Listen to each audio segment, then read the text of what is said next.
আসসালামু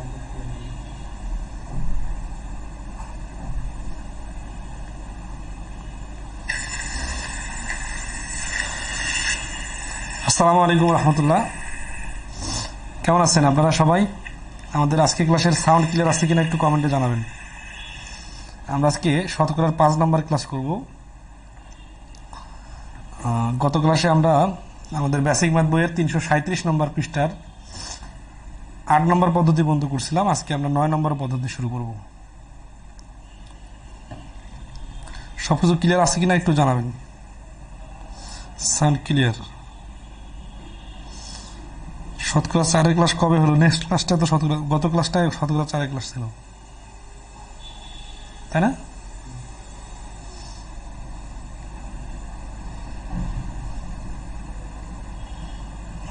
গ্রুপে আপলোড দেওয়া আছে, দেখে নেবেন।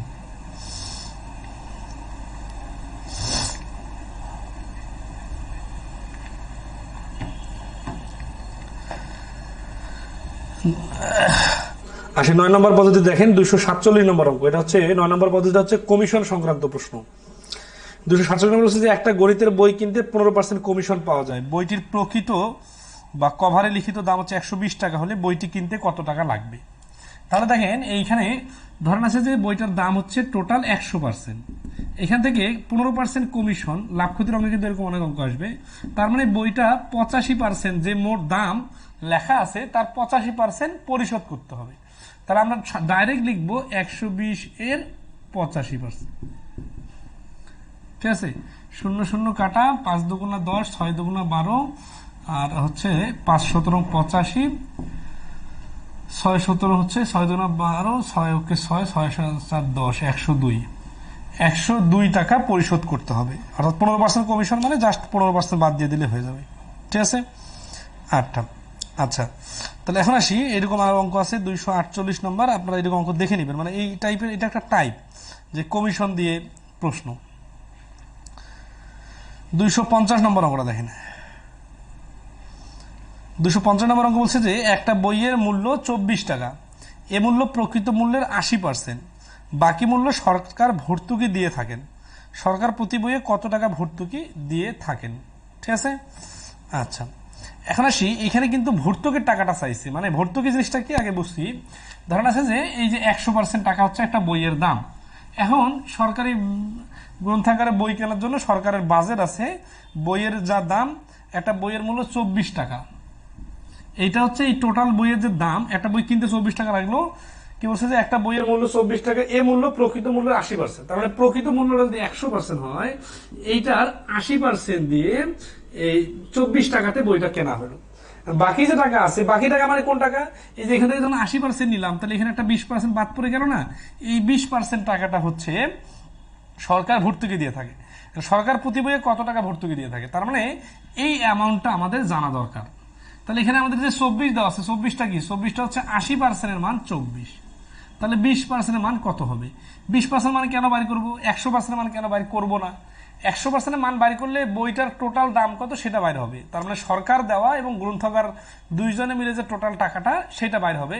বাট আমাদের তো টোটাল টাকাটা চায় নাই, আমাদের এখানে বলছে যে সরকার কত টাকা ভর্তুকি দেয়, তার মানে 20% এর ভ্যালু।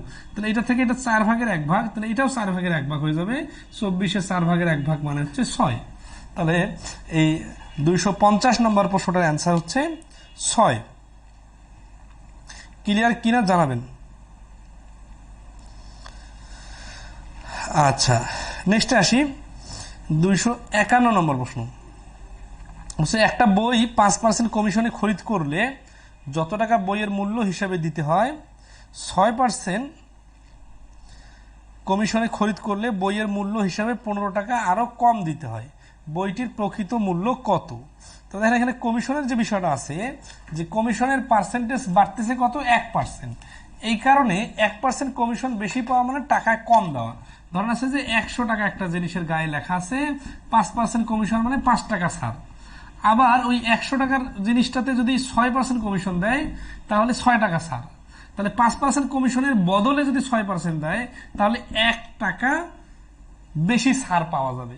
তাহলে এটা যদি পার্সেন্টেজ, তাহলে আমরা বলতে পারি 6% - 5% = 1%, এর ভ্যালু হচ্ছে 15 টাকা। ঠিক আছে, উত্তর কি চাইছে?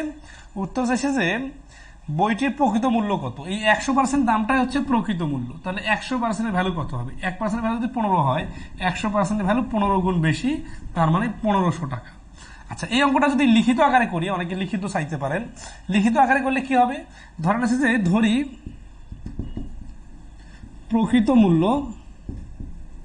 সমান সমান 100 টাকা। ঠিক আছে, তাহলে 5% এর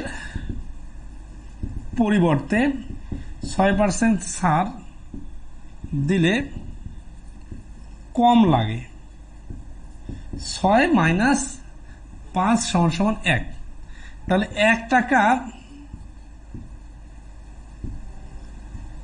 কম লাগলে প্রকৃত মূল্য সমান সমান 100, আর 15 টাকা কম লাগলে প্রকৃত মূল্য সমান সমান 15 গুণন 100 সমান সমান 1500। তারপরে দেখেন জিনিসটা হচ্ছে যে শেষে যে অংশটা কাজ করলাম ওইটার মতোই, জাস্ট এখানে ভাষাটা বানায় লিখতে হবে। কারণ এটা আপনার ইচ্ছা মতো আপনি গুছায় লিখতে পারেন। ঠিক আছে, কোনো ফিক্সড নিয়ম নাই, ক্লাস 5-6 এর বাচ্চার মতো চিন্তা করলে হবে না। ঠিক আছে, ওকে, নেক্সটে আসি 252 নম্বর অঙ্কটা। দেখেন 251 নম্বর ক্লিয়ার কিনা একটু নাম্বার উল্লেখ করে বলবেন। ঠিক আছে, 251 ক্লিয়ার, কারণ দেখেন অনেকের কমেন্ট আসতে অনেক লেট হয়ে যায়। তো 252 নম্বর বলছে যে একটা গণিতের বই প্রকৃত মূল্যের 80% মূল্যে 64 টাকায় বিক্রয় হলে বইটির প্রকৃত মূল্য কত? তাহলে এখানে যে 64 দেওয়া আছে এটা কি? তাহলে চাইছে প্রকৃত মূল্য, তার মানে এটা তাহলে প্রকৃত মূল্য না। তাহলে এখানে বারবার যে প্রকৃত কথাটা আসতেছে, প্রকৃত কথাটা মানে হচ্ছে যে গায়ের কভারে যে দামটা লেখা থাকে। তাহলে ধরেন আছে যে গায়ের কভারে যে দামটা লেখা থাকে ওইটা 100%, এইটার নামে হচ্ছে প্রকৃত মূল্য। এটা একটা ছাড় দেওয়া হলো, কত পার্সেন্ট ছাড় দেওয়া হলো জানা নাই, কিন্তু বলা আছে যে ছাড় দেওয়ার পরে এটা হচ্ছে ছাড়, এই ডিসকাউন্টটা দেওয়া হলো, দেওয়ার পরে যে দামটা নেওয়া হলো সেটা হচ্ছে 80% দাম, মানে 80% দাম। এখন এই 80% দামটার নাম কি? তাহলে 80% নাম হচ্ছে বিক্রয় মূল্য। এখন আসি, তাহলে এখানে ছাড় দেওয়া হয়েছে কত পার্সেন্ট? যেহেতু ছিল 100%, নেওয়া হচ্ছে 80%, তাহলে ছাড় দেওয়া হয়েছে 20%। এর বলছে 80% দামে যে নেওয়া হলো ওইটার বিক্রয় মূল্য দাঁড়াইলো 64 টাকা। তার মানে ছাড় দেওয়ার পরে যে দামে বিক্রি হলো সেই বিক্রয় মূল্যটা হচ্ছে 64 টাকা।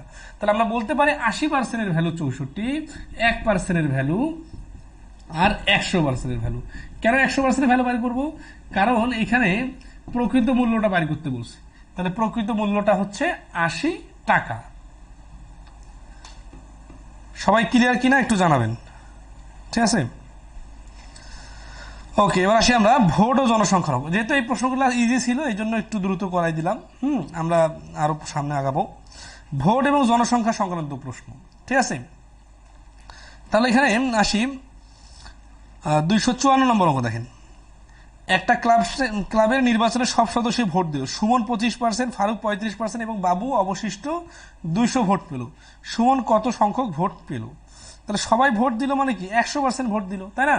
তাহলে 100% যদি ভোট দিয়ে থাকে তাহলে দেখেন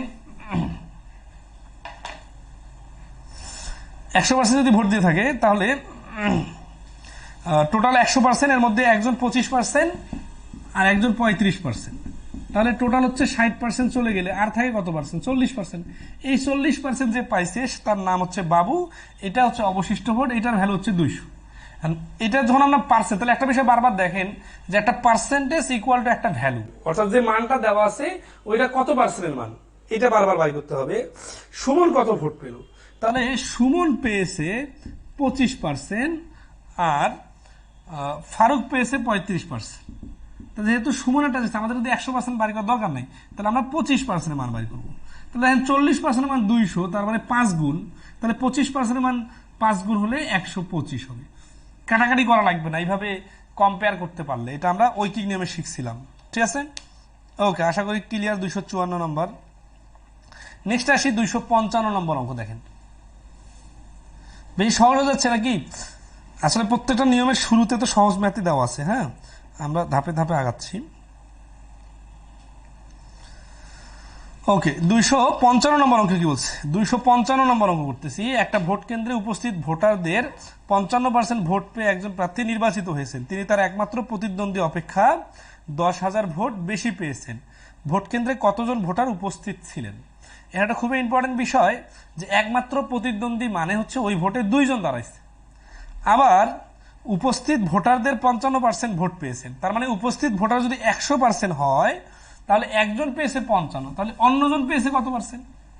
অন্যজন পেয়েছে অবশ্যই 45%। তাহলে এখানে ডাইরেক্ট লেখা যায় 55% মাইনাস 45% সমান সমান 10%। এই 10% হচ্ছে কি, এই যে দেখেন চিত্রনাট করে, এটা 100% ভোট, এটা কিন্তু উপস্থিত ভোট। এই 100%-এর মধ্যে একজন যদি 55% পায় তাহলে আরেকজন পাবে 45%, এবং এই দুইজনের ডিফারেন্স হচ্ছে 10%। এই 10%-এর ভ্যালু প্রশ্নে দেওয়া আছে 10,000। ঠিক আছে। আচ্ছা, এখন কি বলছে যে ভোট কেন্দ্রে কতজন ভোটার উপস্থিত ছিল, তাহলে উপস্থিত যেহেতু 100%, তাহলে 100%-এর ভ্যালু হবে এটার থেকে 10 গুণ, তাহলে এটাও 10 গুণ মানে একটা শূন্য বাড়বে, তার মানে 1 লক্ষ। তাহলে এখানে টোটাল ভোট হচ্ছে 1 লক্ষ। ওকে, তাহলে আসি 256 নম্বর অঙ্কে। 256 নম্বর অঙ্কে বলছে যে সোজা প্রশ্ন, তো এই জন্য আর বারবার ওভারল্যাপিং করতেছি না, যেগুলো একটু কঠিন আছে আমরা ওভারল্যাপিং করব, আপনাদের কাছ থেকে জানতে চাবো। 256 নম্বর বলছে যে একটা নির্বাচনে 2 জন প্রার্থী জামান ও নোমান প্রতিদ্বন্দ্বিতা করলো। জামান নির্বাচনে প্রদত্ত ভোটে 40% ভোট পেল, নোমান জামানেতে 298 ভোট বেশি পেয়ে নির্বাচনে জয়লাভ করলো। ওই নির্বাচনে ভোটের কতজন ভোট দিয়েছিল? এই অঙ্কটার অ্যান্সার 298 গুণন 5, 5 3 1500 থেকে 5 2 10 কম, তার মানে 1490। এইটুকু লিখলে এই প্রশ্নটার অ্যান্সার পাওয়া যায়। এখন অনেকে বিশ্বাস করবেন না বা মানে বিষয়টা ধরতে পারতেছেন না, তারা একটু আসেন। ধরেন আছে যে একজন যদি 40% ভোট, কত পার্সেন্ট ভোট পাইছে? 40%, তাহলে যে জিতেছে সে পাইছে 60%, তাহলে ডিফারেন্স হচ্ছে 20%। আর আমরা জানি এই 20%-এর মান 298 প্রশ্নে দেওয়া আছে, আমরা জানি 20% মানে হচ্ছে 5 ভাগের 1 ভাগ। তাহলে 1 ভাগে যদি 298 হয় তাহলে ফুল 100% মানে 5 ভাগ সমান কত হবে? এই যে ডাইরেক্ট 5 গুণ। তাহলে এই যে কাজগুলো ছোট ছোট দেখতেছেন এগুলো সবগুলো আমরা মুখে মুখে করে নিছি। আর এখানে 5 দিয়ে কেন গুণ করলাম? 20%-এর ভ্যালুর থেকে 100%-এর ভ্যালু 5 গুণ বড়, এই জন্য 5 দ্বারা গুণ করলাম। আমরা এটা একটু টেকনিক্যালি গুণ করলাম কেন?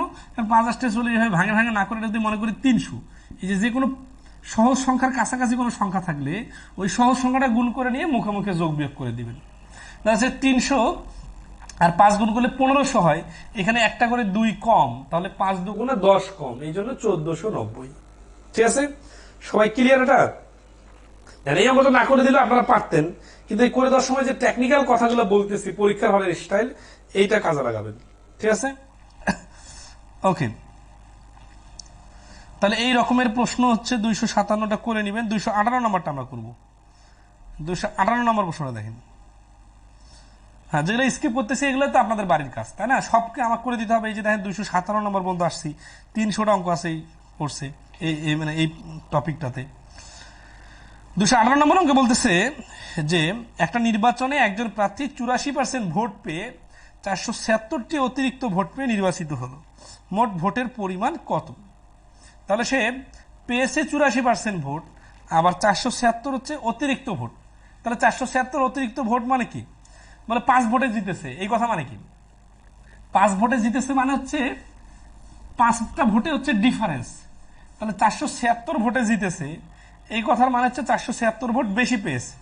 তাহলে দেখেন 84% মাইনাস 16% সমান সমান 68%, এর ভ্যালু কত? 476। তাহলে 100%-এর ভ্যালু কত? আচ্ছা, এখানে 100% বার করে মুখস্থের মতো কেন আনতেছি? কারণ টোটাল ভোট চাইছে।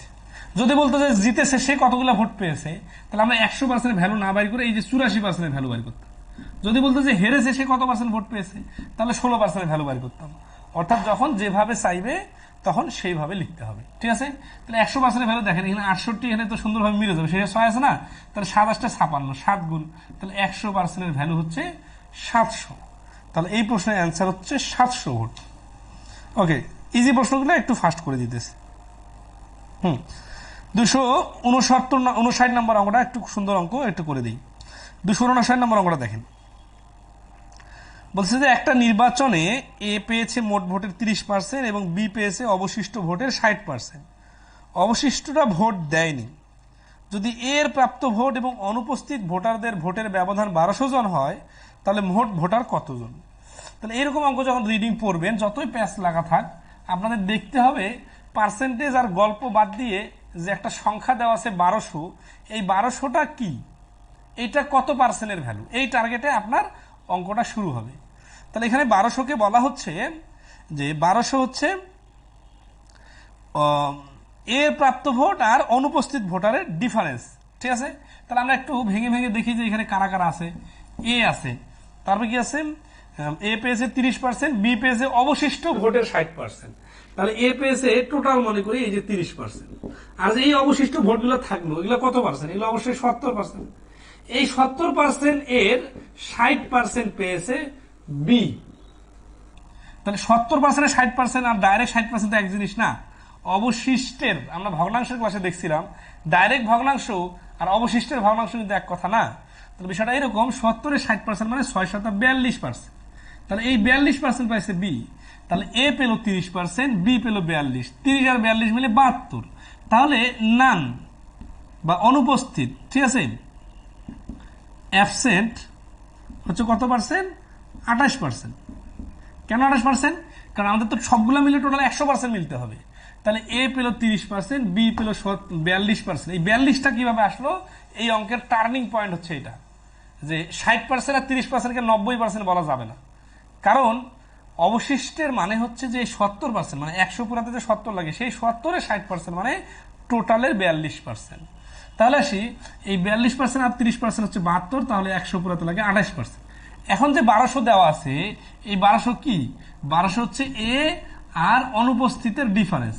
তাহলে এ হচ্ছে 30%, অনুপস্থিত হচ্ছে 28%, তাহলে পার্থক্য হচ্ছে 2%। এই 2%টা কিভাবে আসলো, 30% মাইনাস 28% সমান সমান 2%-এর ভ্যালু 1200।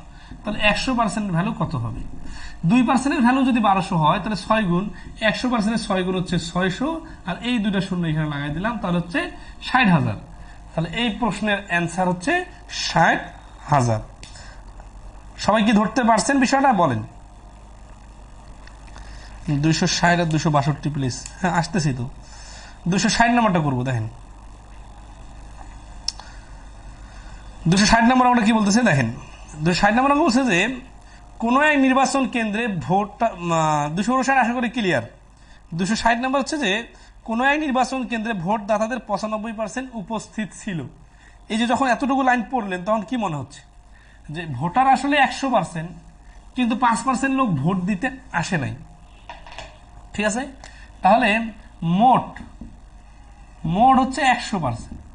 এখান থেকে আবার একটু কম হয়ে গেছে, ছোট হয়ে গেছে, এটা হচ্ছে উপস্থিত হচ্ছে 95%। তার মানে 5% হচ্ছে, এই যে এখানে মনে করি 5% আর 95%, তাহলে 5% হচ্ছে অনুপস্থিত। আচ্ছা, নেক্সটে আসি। তার মানে দুজন প্রার্থীর একজন উপস্থিত ভোটারের 54% ভোট পাওয়ায়, দুজন প্রার্থীর একজন, ওকে ডান। কিন্তু তারপরে কথাটা কি বলছে, উপস্থিত ভোটারের 54%। দেখেন এই 54টা আপনি 100-এর 54 ধরবেন নাকি 95-এর 54 ধরবেন, এটা কিন্তু প্রশ্নেই সুন্দর করে উল্লেখ করে দেওয়া আছে যে 54% ভোট পেয়েছে, এটা হচ্ছে উপস্থিতের 54। তার মানে এই 95%-এর 54। তার মানে এই বৃত্তটাকে আমরা এখন দুইটা পার্টে ভাগ করব, একটা হচ্ছে 54, তাহলে অটোমেটিক্যালি আরেকটা হবে 46%। এটা আবার মনে করিয়েন না যে এখানে 95-এর একটা 54, তাহলে আরেকটা হচ্ছে 41, এইভাবে ভাবা যাবে না। কারণ যখন এইখানকার সাথে কম্পেয়ার করব তখন উপস্থিত ভোটার হচ্ছে মোটের 95, কিন্তু যখন আমি উপস্থিতটা নিয়ে ডিল করব তখন উপস্থিত ভোটার সবাই মিলে কিন্তু আবার 100%।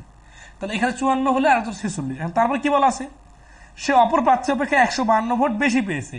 এই যে 152 ভোট বেশি মানে কি, যে এই দুইজন জয়ী আর পরাজয়ের এদের ডিফারেন্স কত, 46 থেকে 50 মিলে 4, আর 4 বেশি মানে 8%। এই 8%-এর ভ্যালু হচ্ছে 152। ঠিক আছে, তাহলে অঙ্কটা আমরা লিখিত আকারে করতে পারবো, শর্টকাটে করতে পারবো। তাহলে শর্টকাটটা এরকম যে 8%-এর মান 152 হলে 100%-এর মান কত, তাহলে 8%-এর মান এটা হচ্ছে 8 20 160, সেখান থেকে 19, আর 100% মান তাহলে হবে 1900। এই 1900 অ্যান্সার না, কারণ কি, আমরা আগের অঙ্কগুলো দেখছিলাম না, শতকরা সোজা পাশে আর উল্টা পাশে হুবহু একই রকম জিনিস। তাহলে এখানে আমরা এই বিশ্ববিদ্যালয়ের ছাত্রাবাসে এগুলো অঙ্ক ছিল ওই অঙ্কগুলোর মতো।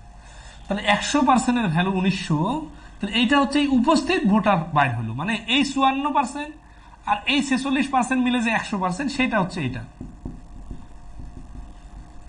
এখন আসি এই 100%টা আবার, মানে এরা হচ্ছে উপস্থিত ভোটার, এরা বাদেও তো কিছু ভোটার আছে যারা উপস্থিত হয় নাই। তাহলে আমরা বলতে পারি এবার যে 1900টা হচ্ছে এই 95% ভ্যালু, তাহলে 95% এর ভ্যালু হচ্ছে 1900। এখন এখানে যদি আমরা 100% ভ্যালু বাইর করি, তাহলে কি বাইর হবে? তাহলে উপস্থিত অনুপস্থিত সবগুলো বাইর হবে। 95 এর ডাবল হচ্ছে 190, তাহলে 100 ডাবল হচ্ছে 200, এই শূন্যটা এখানে বসাই দিব। তাহলে 100% মান হচ্ছে 2000। তাহলে এটা হচ্ছে এইভাবে বুঝে বুঝে চিত্র আট করে করলাম। এখানে টোটাল ভোটার হচ্ছে 2000, এর মধ্যে উপস্থিত হচ্ছে 1900, তার মধ্যে একজন পেয়েছে 54%, একজন 46। এটা যদি আমরা লিখিত আকারে করি তাহলে ধরবো কি? ধরি দেখেন লিখিত ধরি মোট ভোটার হচ্ছে সমান সমান এক্স। প্রশ্ন মতে এক্স এর 95% এর 8% সমান সমান 152। 95 কিভাবে আসলো প্রশ্নই বলা আছে, 8% কিভাবে আসলো এটা একটু লিখেও দেখাও দিতে পারেন, ঠিক আছে? ছোট ছোট কাজগুলো আপনারা করে নেবেন। তাহলে এক্স সমান সমান 152 গুণন এই 95টা ওই পাশে গেলে উপরে 100 নিচে 95 গুণন উপরে 100 নিচে 8। তাহলে আসি 8 দিয়ে এটাকে কাটলে হচ্ছে 19, 19 দিয়ে এটা কাটলে 5, 5 দিয়ে এটা কাটলে 20, 20 আর 100 গুণ করলে 2000। ঠিক আছে? রিটার্নটাও কঠিন কিছু না কিন্তু। তাহলে এক্স ধরে এভাবে করা যাবে, আবার এইভাবে করা যাবে। এটা ভেঙে ভেঙে বোঝাই দিলাম। তবে আমার মনে হয় এমসিকিউ এর জন্য আপনারা কেউ যদি সব থেকে সহজ মানে অল্প সময় করতে চান, তার স্টাইলটা হবে এইরকম। যখন আপনি বুঝে যাবেন 8% মানে 152, তখন আপনি এই যে 152টা লিখবেন, লিখে 100/8 গুণন 100/95। এই দুইটা কেন ভগ্নাংশ উল্টে গেল, ওইটার জন্য তো আপনাকে আবার এই এক্স এর স্টাইলটা চিন্তা করতে হবে। তার মানে এই এক্স এর স্টাইলে আমরা চিন্তা করব এমসিকিউ এর জন্য, কিন্তু একটা দুটা লাইন লিখবো না, ডাইরেক্ট শেষ লাইনটা লিখবো। তাহলে আমরা কিন্তু অঙ্ক আস্তে আস্তে কিন্তু শর্টে নিয়ে আসতেছি, ঠিক আছে? 24 বুঝতে পারছি না, কোন 24? ওকে, নেক্সট আসি 261 নম্বর অঙ্কটা হুবহু একই নিয়মে আপনারা করে নেবেন। 262 নম্বর অঙ্কটা, 262 নম্বর অঙ্ক একই রকম, জাস্ট একটা লাইন দেখাই দিই দেন। 262 নম্বর বলছে যে একটা ভোট কেন্দ্রে 4% ভোটার ভোটদান বিরত থাকেন। এই বিরত থাকেন মানে যা, অনুপস্থিত মানে তা। প্রার্থী দুজনের মধ্যে যিনি মোট ভোটের 55% ভোট পান, তিনি পরাজিত প্রার্থীর থেকে চেয়ে 576 ভোট বেশি পান। কতজন ভোটার ভোট দিয়েছে? এখানে এক্স এর 96% 10% মান হচ্ছে 576।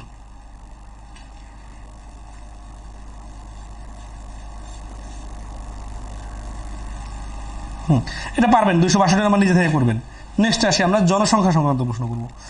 জনসংখ্যা সংক্রান্ত প্রশ্ন দেখেন 263 নম্বর বলছে যে একটা দেশের জনসংখ্যা 1980 সাল হতে 2010 সালের মধ্যে প্রতি 10 বছরে দ্বিগুণ হলে ওই সময় জনসংখ্যা বৃদ্ধির শতকরা হার কত? তাহলে প্রতি 10 বছর, তাহলে 1980 সালে যদি যা থাকে 1990 সালে তার দ্বিগুণ হয়, 2000 সালে আবার তার দ্বিগুণ হয়, তাহলে এটা চক্রবৃদ্ধি হারে বাড়ে, মানে যেটা বৃদ্ধি পেয়ে যে অবস্থায় আছে তারপর এবার ওইখান থেকে দ্বিগুণ হবে। তার মানে যদি 80 সালে এক্স থাকে তাহলে 90 সালে হবে 2x, 2000 সালে হবে 4x, আর 2010 সালে হবে 8x। তাহলে এক্স থেকে জনসংখ্যা বৃদ্ধি হলো কত? এই যে 7x বৃদ্ধি হলো। তাহলে পার্সেন্টেজে কত হবে? এক্স এ বৃদ্ধি পেল 7x, তাহলে 100তে কত? তাহলে এক্স এক্স কাটা 700%। এখানে আমরা ডাইরেক্ট 100 ধরে করলেও বোঝা যাবে। 100, 200, 400, 800, এই যে বাড়ছে 700, 700 মানে 700%। ঠিক আছে? ওকে, নেক্সট আসি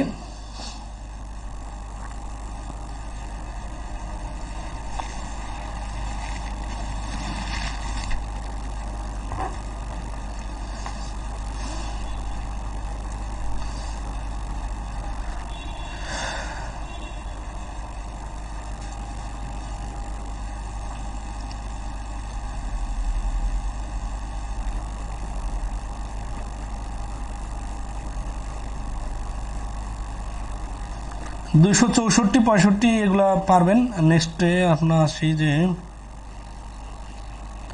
267 নম্বর অঙ্ক দেখেন, এটা চক্রবৃদ্ধি অঙ্কের মতোই, বা ওই 2 বার বৃদ্ধি পেলে যেমন হয় ওই রকম, ঠিক আছে।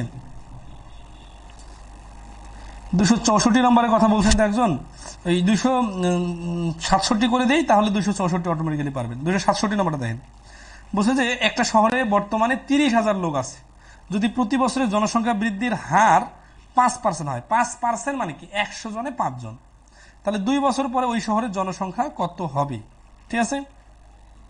আচ্ছা, এই অঙ্কটা চক্রবৃদ্ধির অঙ্ক, অথবা ওই যে 2 বার লাভ হয় এইরকম অঙ্কের সাথে হুবহু মিল আছে।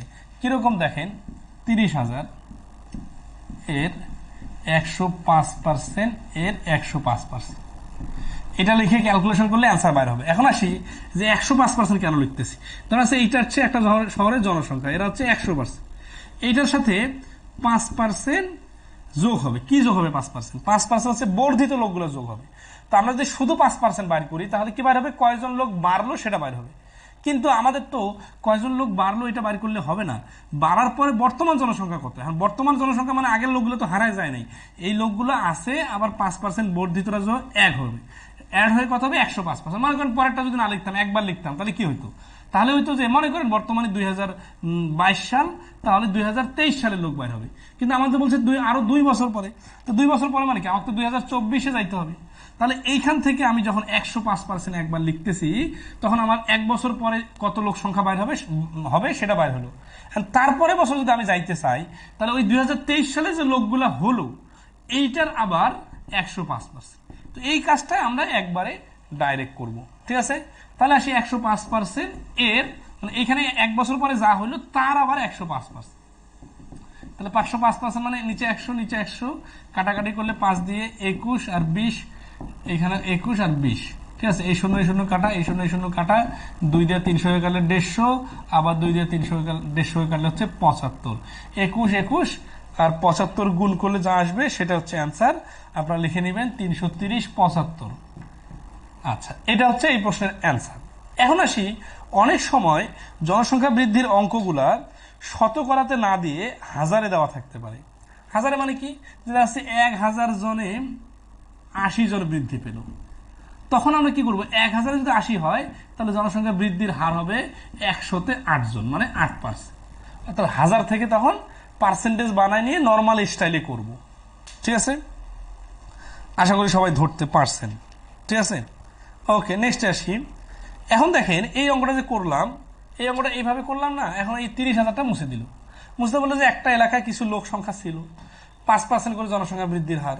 2 বছর পরে জনসংখ্যা যদি 33,075 হয়, তাহলে 2 বছর আগে কত ছিল? তো এরকম অঙ্ক তো আমরা শতকরা অনেক করছি, তাই না? শতকরা উল্টা পাশে, তাহলে আমরা ধরবো এক্স। তাহলে এক্স এর 105% এর 105% সমান 33,075, তাহলে এক্স সমান হবে ওই যে 33,075 আছে, এইটার সাথে এই দুটা ওই পাশে চলে যাবে। তাহলে 100/105 গুণন 100/105। এইগুলোর আবার অনেকগুলো সূত্র আছে, ওই সূত্র দরকার নাই, তো এটা তো লজিক্যালি হচ্ছে, ঠিক আছে। আচ্ছা, তো আশা করি সবাই ধরতে পারছেন। এরকম একটা অঙ্ক, ওই যে 1 বছর আগে জনসংখ্যা 1 বছর পরে জনসংখ্যা, কাহিনী সেম। 269, 68 দুইটা অঙ্ক একই। 69 নম্বর অঙ্কটা দেখেন, ঠিক আছে।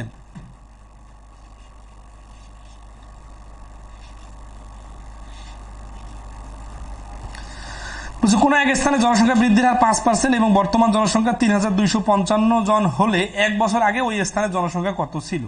2019 সালের প্রশ্ন।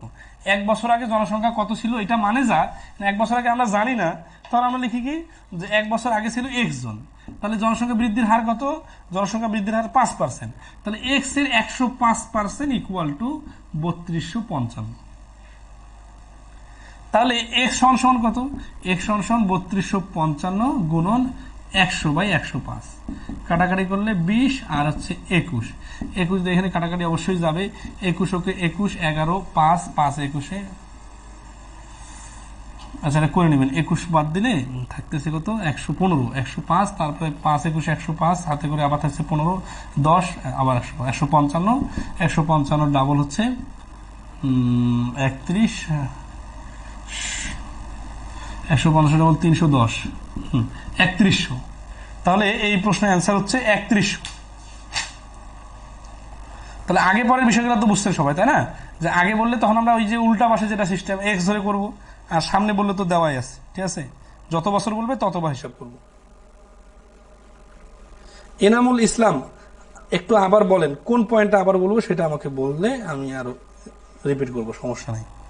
তাহলে 270, 71, 72 সবগুলো একই রকম, যা সংখ্যাগুলো একটু কম বেশি আছে। তাহলে আমরা এখন 11 নম্বর পদ্ধতি করব, সমীকরণ সাজিয়ে সমাধান। শতকরা যে অঙ্কগুলা সমীকরণ সাজায় করতে হয়, ঠিক আছে। দেখেন 273 নম্বর অঙ্কটা দেখেন।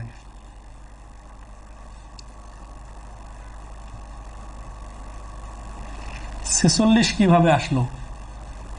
অঙ্কের নাম্বার না বললে এতক্ষণ পরে কোথা থেকে অঙ্ক আসতেছে?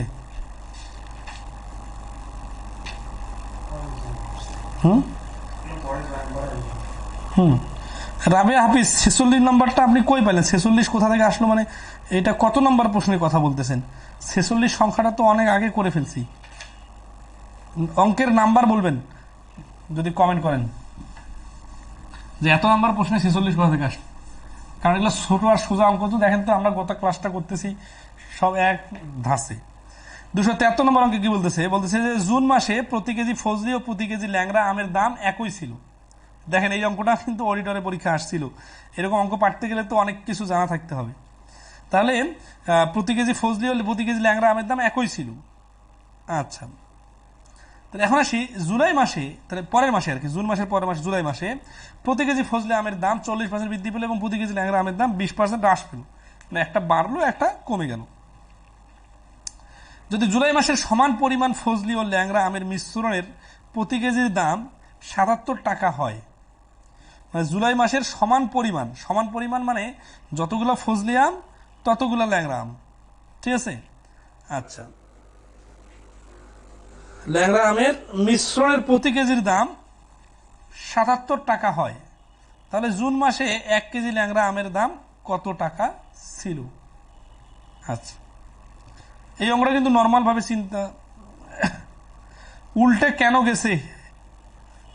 কেন গেছে এটা কি এখন বোঝানোর সময়? এটা তো অনেক আগে বোঝাইছি। আপনারা যেই টপিকটা ক্লাস করবেন ওই টপিকটা অবশ্যই সিরিয়াসলি শুরু থেকে শেষ পর্যন্ত করবেন, ঠিক আছে। চার্জার লাইন লাগানো আছে, চার্জারের লাইনের পয়েন্টটা দেওয়া আছে, সুইচটা দেওয়া আছে না? কারণটা হচ্ছে যে এই উল্টানোর বিষয়টা তো অনেক আগে দেখাই দিচ্ছি। যে সাপোজ এই 110% মানে 110 ডিভাইডেড 100, আর এক্স এর 110% ইকুয়াল টু 330 হলে এক্স সমান কি হবে? এইটা ডান পাশে গেলে তো উল্টে যাবে। এটা তো খুব বেসিক জিনিস, এইখানে আবার নতুন করে কি বলার আছে? এখন বলতে পারেন যে এক্স কেন ধরলাম? এটা নির্ভর করতেছে যে আমি দেখেন 2020 সাল, 2021 সাল, 2022 সাল, যখন আমার 2020 সালেরটা বলা আছে 30,000, তখন আমার 2022 সালেরটা বাইর করতে গেলে এর 105%, এর 105%, মানে সামনে আগাচ্ছি দেখে সহজ। কিন্তু এইখানে না বলে যদি বলে 2022 সালে হচ্ছে 32,000 লোক আছে, তাহলে 20 সালে কত? তখন কি হবে? তখন আমরা এইখানে ধরবো এক্স। তার মানে সবসময় একই স্টাইলে লিখবো, কিন্তু যে সংখ্যাটা দেওয়া আছে ওইটা কোথায় বসবে এটা নির্ভর করবে প্রশ্নে কিভাবে বলা আছে।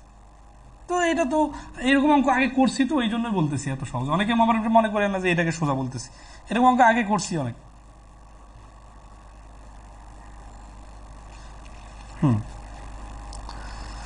তাহলে 273 নম্বরটা করতেছিলাম, এটাকে শেষ করি।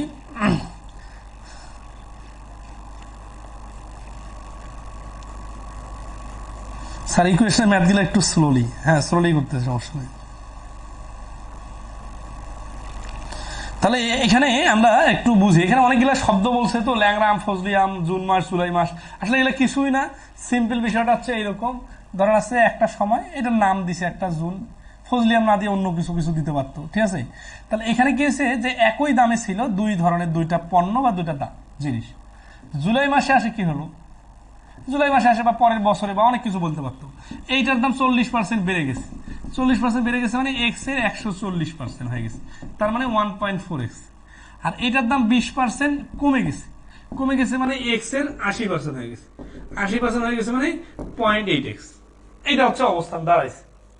এখন বলতেছে যে সমান পরিমাণ, সমান পরিমাণ দুই আমের সমান সমান পরিমাণ, মানে এইখান থেকে একটা এখান থেকে একটা নিয়ে কি বলছে যে যদি জুলাই মাসে সমান পরিমাণ ফজলি ও ল্যাংড়া আম, সমান পরিমাণ মানে আমরা এটা থেকে নিলাম একটা, এটা থেকেও নিলাম একটা, তাহলে একটা একটা হয়ে গেল দুইটা, তাহলে দুইটার দাম কত দাঁড়াচ্ছে দেখেন। আমরা তাহলে এখানে এক্স এর নাম কি দিছি, তাহলে ধরি জুনে দাম সমান সমান এক্স, জুনে কি একটির দাম এক্স, কার দাম, যদি ল্যাংড়া আমের দামও এক্স হয় ফজলি আমের দামও এক্স হবে, কারণ বলছে না সমান সমান দাম।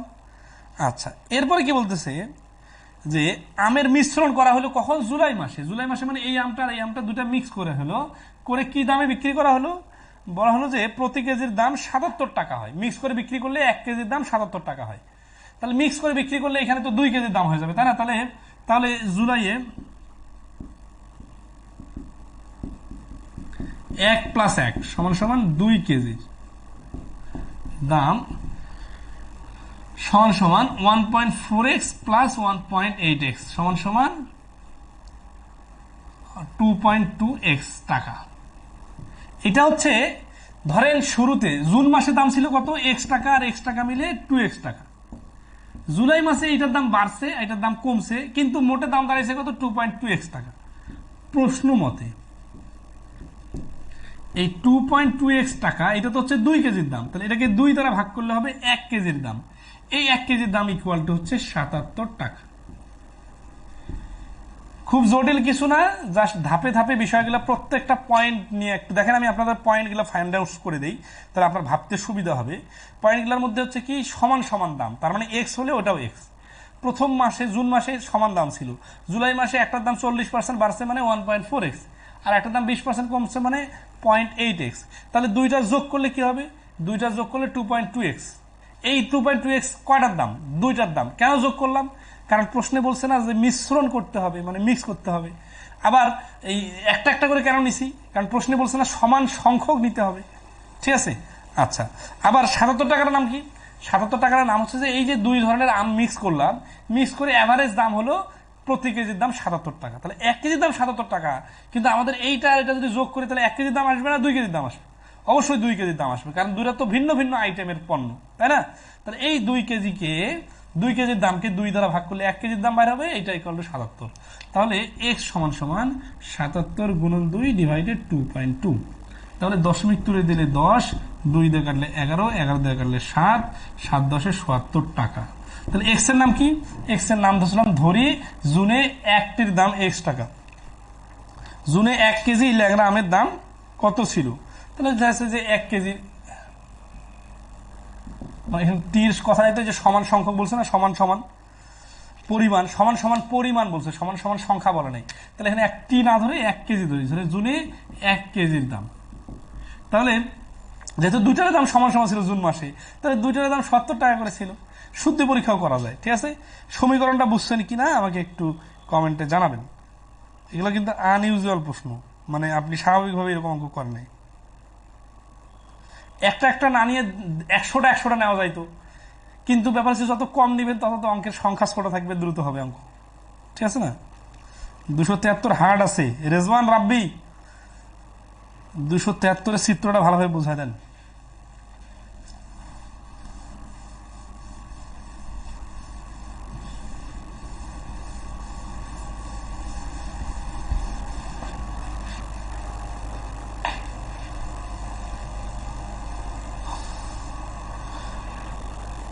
চিত্রে কিছু নাই তো, এখানে তো ক্লিয়ার। আসি নেক্সটে আসি, প্রশ্নটা একবার শুনবেন আর 2বার দেখবেন এই অঙ্ক সমাধানটা। 274 নম্বরে 274 নম্বর বলছে যে একটা ক্লাসের n সংখ্যক ছাত্রের 50% বাংলা বিষয়ে পাশ করেছে, অন্য একটি ক্লাসের 100 জন ছাত্রের 60% বাংলা বিষয়ে পাশ করেছে। দুই ক্লাসের মোট 55% ছাত্র বাংলা বিষয়ে পাশ করলে দুই ক্লাসের মোট ছাত্র সংখ্যা কতজন? এখানে আর এক্স টেক্স ধরার প্রয়োজন নাই, ধরে দেওয়া আছে। এই ক্লাসের টোটাল ছাত্র হচ্ছে n জন, প্লাস এই ক্লাসের টোটাল ছাত্র হচ্ছে 100 জন। এদের মধ্যে পাশ করছে কতজন? 50% বাংলায় পাশ করছে, আর এদের মধ্যে পাশ করছে 60%, ঠিক আছে। এখন এই দুইগুলা যখন যোগ করা হলো তখন যেটা অ্যাভারেজে দাঁড়ালো 55%। তাহলে এখানে খেয়াল করেন এই 55% কার 55%? এই এন আর 100 যোগ করি, তাহলে আমরা যদি প্রশ্ন মতে ডাইরেক্ট লিখি, ধরা লাগবে না কারণ ধরে তো দেওয়া আছে, তাহলে ডাইরেক্ট প্রশ্ন মতে মুখোমুখি করার টেকনিকও দেখাবো। সেটা হচ্ছে এন এর 50% যদি আমরা নেই, তাহলে হচ্ছে এই এন জনের মধ্যে কতজন বাংলায় পাশ করছে, প্লাস 100 এর 60%, তাহলে হচ্ছে কি ওই ওই দ্বিতীয় গ্রুপ থেকে কতজন বাংলায় পাশ করছে, ইকুয়াল টু এই দুই পাশের সমান সমান হচ্ছে 55%। কার 55%? এই অ্যাভারেজে টোটালের 55%। তাহলে টোটাল কত হলো? এন প্লাস 100 এর 55%। এরকম অঙ্ক কিন্তু রিটেনে প্রচুর আসে, এটা এমসিকিউতে চলে আসছে, সমস্যা নাই। তাহলে এখান থেকে ক্যালকুলেশন করলে এন এর মান বাইর হয়ে যাবে। ধরতে পারছেন কিনা দেখেন, এটা হচ্ছে সিঙ্গেল বাংলায় পাস, সিঙ্গেল বাংলায় পাস, আর এটা হচ্ছে মোটের উপর গড়ে পাস। তাহলে সব এই total pass equal to total pass, তো সমান সমান হবে। আর এই অঙ্কটা এইভাবে কাহিনী করার দরকার নাই, একটু মুখে মুখে দেখেন। 50 আর 60 আছে না, 50 আর 60-এর গড় করলে কত হয়? 110কে 2 দ্বারা ভাগ করলে 55 হয়। এই যে আপনারা অনেকেই 110 কোথায় পেলাম এটা খুঁজতেছেন, আর ভাই আমি তো বলতেছি না 110-এর আগে কি বলছি, 50 আর 60-এর গড়। তো 50 আর 60-এর গড় মানে কি? তাহলে এখন এখানে দেখাই দিতে হবে 50 যোগ 60 সমান সমান 110 ডিভাইডেড 2। একটু আগে একজন জিজ্ঞাসা করছে 46 কোথা থেকে আসলো। ওই 100 থেকে 54 বিয়োগ করলে 46 হয়, এরকম তো তার আগে 2-3টা অঙ্ক আমি করে দিছি, ওইখানে বিয়োগটা দেখায় না, যে ডাইরেক্ট লিখছি, তো একটু বুঝে নিতে হবে, ঠিক আছে? তাহলে এই যে 55 আসলো, তার মানে কি এই 50 আর 60-এর অ্যাভারেজ করলে 55 হয়, সেটাই এখানে দেওয়া আছে। তার মানে বিষয়টা এইরকম যে এই 60% পাস করতে যতজনের, এই 50% পাস করছেও ততজনেরই হবে, সমান সমান হবে। উত্তর কি চাইছে? 2 ক্লাসের মোট ছাত্রছাত্রীর সংখ্যা কত?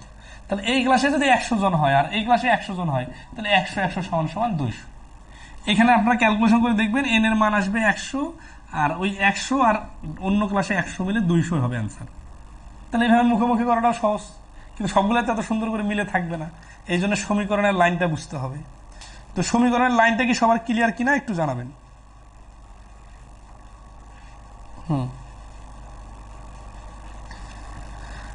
কমেন্টে এখানে আমাদের এখানে আজকে দেখা যাচ্ছে না, কমেন্টে যদি দেখা না যায় তখন কি করবেন জানেন, একটু ভিডিওটা থেকে একটু একটা ব্যাক স্পেস চাপ দিবেন, দিয়ে এই যে ধরনের নর্মালি ফেসবুকে দেখাচ্ছে ওইখানে আরেকবার ক্লিক করবেন, তাহলে নিচের আপডেট কমেন্টগুলো আসবে, একটু মাথা খাটাইতে হবে, ঠিক আছে?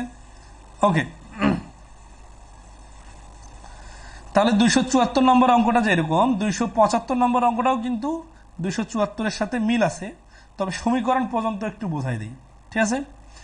275 নম্বর অঙ্কটা দেখেন, সমাধানগুলো নিজে থেকে করে নিতে হবে, কারণ এত সমীকরণের প্রশ্ন মতে লাইন বুঝাই দিলে তো বাকিটা আপনারা পারবেন। তাহলে কি বলতেছে যে কোনো পরীক্ষায় একজন ছাত্র এন সংখ্যক প্রশ্নের প্রথম 20টির মধ্যে 15টির প্রশ্নের শুদ্ধ উত্তর দেয়। তাহলে এখানে দেখেন এন সংখ্যক প্রশ্ন মানে কি, এটা এন এর মান 100 হইতে পারে, 20 হইতে পারে, 50 হইতে পারে, 500 হইতে পারে, কিন্তু এন এর থেকে তো এই 20-এর থেকে তো কম না। মনে করেন যে এইটা হচ্ছে এন এর একটা ভ্যালু, মনে করেন এটা একটা সংখ্যা, কত জানি না, একজন ছাত্র এন সংখ্যক প্রশ্ন মানে এতগুলো প্রশ্ন আছে, এর মধ্যে প্রথম 20টি প্রশ্নের, তাহলে এইখান থেকে কাটে আলাদা করে নিলাম, মনে করি এটা 20টা প্রশ্ন, এই 20টা প্রশ্নের তাহলে আরো কিছু প্রশ্ন আছে এন এর, অথবা 20টাও থাকতে পারে, তার মধ্যে 15টির শুদ্ধ উত্তর দেয়, তাহলে এই 20টার মধ্যে 15টা শুদ্ধ উত্তর দেয়। তাহলে বলেন তো এই জায়গাটা কতটুকু? এই জায়গাটার নাম হচ্ছে n-20, কারণ n তো 20-এর থেকে বড় হবে, তাহলে এখান থেকে যদি 20 নিয়ে নেই তাহলে আরো তো কিছু বাকি থাকে, সেই বাকি থাকা জায়গাটাকে কিভাবে এক্সপ্রেস করা যায়? n-20। তাহলে 15টি সঠিক উত্তর দেয়, বাকি প্রশ্নগুলো 3-এর 1 অংশের সঠিক উত্তর দেয়, এই প্রশ্নগুলোর 3/1 ভাগের সঠিক উত্তর দেয়। তার কাছে এভাবে যদি সে 50% প্রশ্নের শুদ্ধ উত্তর দেয়, তাহলে এই 50% কার? এই 15টা সঠিক উত্তর আর এই সঠিক উত্তর, এই দুই সঠিক উত্তর যোগ করলে টোটালের 50%। তাহলে ওই পরীক্ষায় প্রশ্নের সংখ্যা কত? এন সংখ্যক প্রশ্ন বলছে, তাহলে এন এর মানটাই আনসার। তাহলে সরাসরি প্রশ্ন মতে আসি, প্রশ্ন মতে আমরা যদি লিখি যে সঠিক উত্তর দিছে প্রথমে 15টা, পরে হচ্ছে n-20 এর 3/1, এইগুলার সঠিক উত্তর দিছে। তাহলে এই সঠিক প্রথম অংশের সঠিক উত্তর, দ্বিতীয় অংশের সঠিক উত্তর মিলে টোটাল সঠিক উত্তর, এই টোটাল সঠিক উত্তর ইকুয়াল টু হচ্ছে এন এর 50%। ধরতে পারছেন লজিকটা? আগের অঙ্কটার সাথে কিন্তু লজিকের মিল আছে, ঠিক আছে? তাহলে এই পাশে হচ্ছে সিঙ্গেল সঠিক আর সিঙ্গেল সঠিক মিলে মোট সঠিক, আর এখানে হচ্ছে ডাইরেক্ট মোটের 50% হচ্ছে মোট সঠিক, সঠিক ইকুয়াল টু সঠিক সমান সমান। এখান থেকে ক্যালকুলেশন করে এন এর মান বাড়ি করে নেবেন, ঠিক আছে? ওকে, তাহলে 276 নম্বর অঙ্কটা নিজে থেকে করে নেবেন। 275-এর সাথে হুবহু মিল আছে। তাহলে এখন আসি, এখানে পাশ ফেলের শতকরা নামে একটা পার্ট আছে, এটা একটু সিরিয়াসলি আপনাদের বলে দেই, এটা ভেন ডায়াগ্রামের প্রশ্ন আর কি। হ্যাঁ, শতকরার সাথে সামান্য একটু লেজুর মিল আছে, তো আমরা এটা ভেন চিত্রের ক্লাসে দেখে নিব।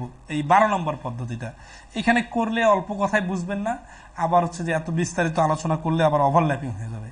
তাছাড়া আবার আজকে ক্লাসটাতে শেষের অংশগুলো শেষ হবে না, এই জন্য আমরা 13 আর 14 নম্বর পদ্ধতিটা করি। ঠিক আছে, ওকে। তাহলে 13 নম্বর পদ্ধতির অঙ্কগুলো দেখেন।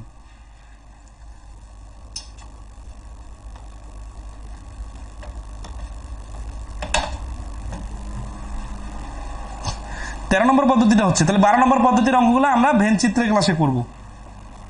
50% কিভাবে হলো, 50% কথাটা প্রশ্নে দেওয়া আছে। নাসিম বিশ্বাস বলছেন 50% কোথা থেকে আসলো। এভাবে যদি সে 50% প্রশ্নের শুদ্ধ উত্তর দিয়ে থাকে, এই যে 50% শুদ্ধ, এটা কোন প্রশ্নের 50% শুদ্ধ? মোট প্রশ্নের 50%। তাহলে এখানে মোট প্রশ্ন আছে কয়টা? এই যে বলছি না শুরুতে, এই সবগুলো মিলে তো হচ্ছে এনটা। তাহলে মোট প্রশ্ন এন, ওই তার 50%। আচ্ছা, তাহলে আমরা 12 নম্বর পদ্ধতিটার কথা ভেন চিত্রের ক্লাসে দেখব। 13 নম্বর পদ্ধতির নাম হচ্ছে দুটি ভিন্ন অংশের শতকরা একত্রে হিসাব। ঠিক আছে, একটা স্কুলে 40% ছাত্র, ছাত্রদের 30% এবং ছাত্রীদের 20% বিতর্ক ক্লাবে যোগ দিলে মোট ছাত্রছাত্রীদের কত শতাংশ বিতর্ক ক্লাবে যোগ দিল। এখানে কিন্তু মানে টোটাল কোনো সংখ্যা দেওয়া নাই যে 50 জন, 20 জন বা 30 জন, কোনো দেওয়া নাই। তো আমরা জানি শতকরার অঙ্কে যদি কখনো কোনো সংখ্যা দেওয়া না থাকে, তাহলে 100 ধরে করলে ডাইরেক্ট শতকরা অ্যান্সার বাই করা যায়। তার মানে একটা স্কুলে 40% ছাত্র, খেয়াল করেন, তাহলে এই যে টোটাল যদি আমরা 100 জন ধরি, তাহলে ছাত্র আর হচ্ছে ছাত্রী, ছাত্র যদি 40 জন হয়, অটোমেটিক্যালি ছাত্রী হচ্ছে 60 জন। এটা কিন্তু অটো চয়েস। ছাত্রদের 30% মানে এর 30%, তাহলে 40-এর 30% মানে আমরা জানি 0 ধরে বাদ দিয়ে 3 আর 4 12। আর এখানে তাহলে 60-এর কত প্রশ্ন বলছে, ছাত্রীদের 20%, তাহলে 60-এর 20% মানে হচ্ছে 6 দুগুণা 12। তাহলে এই 12 আর 12 হচ্ছে 24%। 24% কি, কত পার্সেন্ট বিতর্ক ক্লাবে যোগ দিল?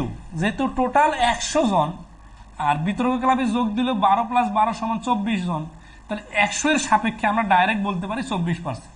তাহলে এই প্রশ্নের অ্যান্সার হচ্ছে 24%। 100 ধরে করার সুবিধাটা বুঝছেন? স্যার সমীকরণগুলো করে দিলে ভালো হতো। সমীকরণের অঙ্কগুলো তো করে দিলাম, এখন প্রশ্ন মতো লাইনের পরে ওইখানে ধরেন আছে 3-এর 1 থেকে হাফ বিয়োগ করতে হবে, তারপরে নর্মাল ক্যালকুলেশন করতে হবে, ওইটা তো বিস্তারিত করার প্রয়োজন নাই। দিন মুসলিম বলছে স্যার তখন মনে থাকবে তো? আর ভাই মনে থাকবে না মানে কি বলেন ভাই, না বোন আমি তো বুঝি না। আচ্ছা আসি, তাহলে 286 নম্বর অঙ্ক দেখেন। বলছে যে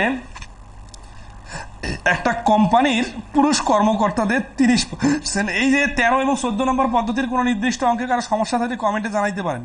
ঠিক আছে, আমি ওগুলো গুরুত্ব সহকারে করে দেবো, কারণ এখানে কোয়ালিটি অঙ্ক আছে কিছু। তাহলে 286 নম্বর বলছে যে একটা কোম্পানির পুরুষ কর্মকর্তাদের 30% এবং মহিলা কর্মকর্তাদের 50% বিবাহিত। কারণ আমরা পুরুষ মহিলার সংখ্যায় তো জানি না, তার মানে কি যে এই যে আগের অঙ্কটা করলাম, এখানে ছাত্র 40% বলছে দেখেই 40-এর 30% নিয়ে 60-এর 20% আনলাম। এখন এই 40 কথাটা না বলে আগে 30% আর 20% বলতো, তাহলে কার 30% কার 20% আমরা জানি না। তখন দেখা যাইতো যে এই যে প্রথমে বলছিল 40% ছাত্র, এটা শুরুতে না থাকলেও এটা শেষে একটা ক্লু দেওয়া থাকবে, এই জন্য অধৈর্য হওয়া যাবে না। একটু তারপরের লাইনটা পড়ি।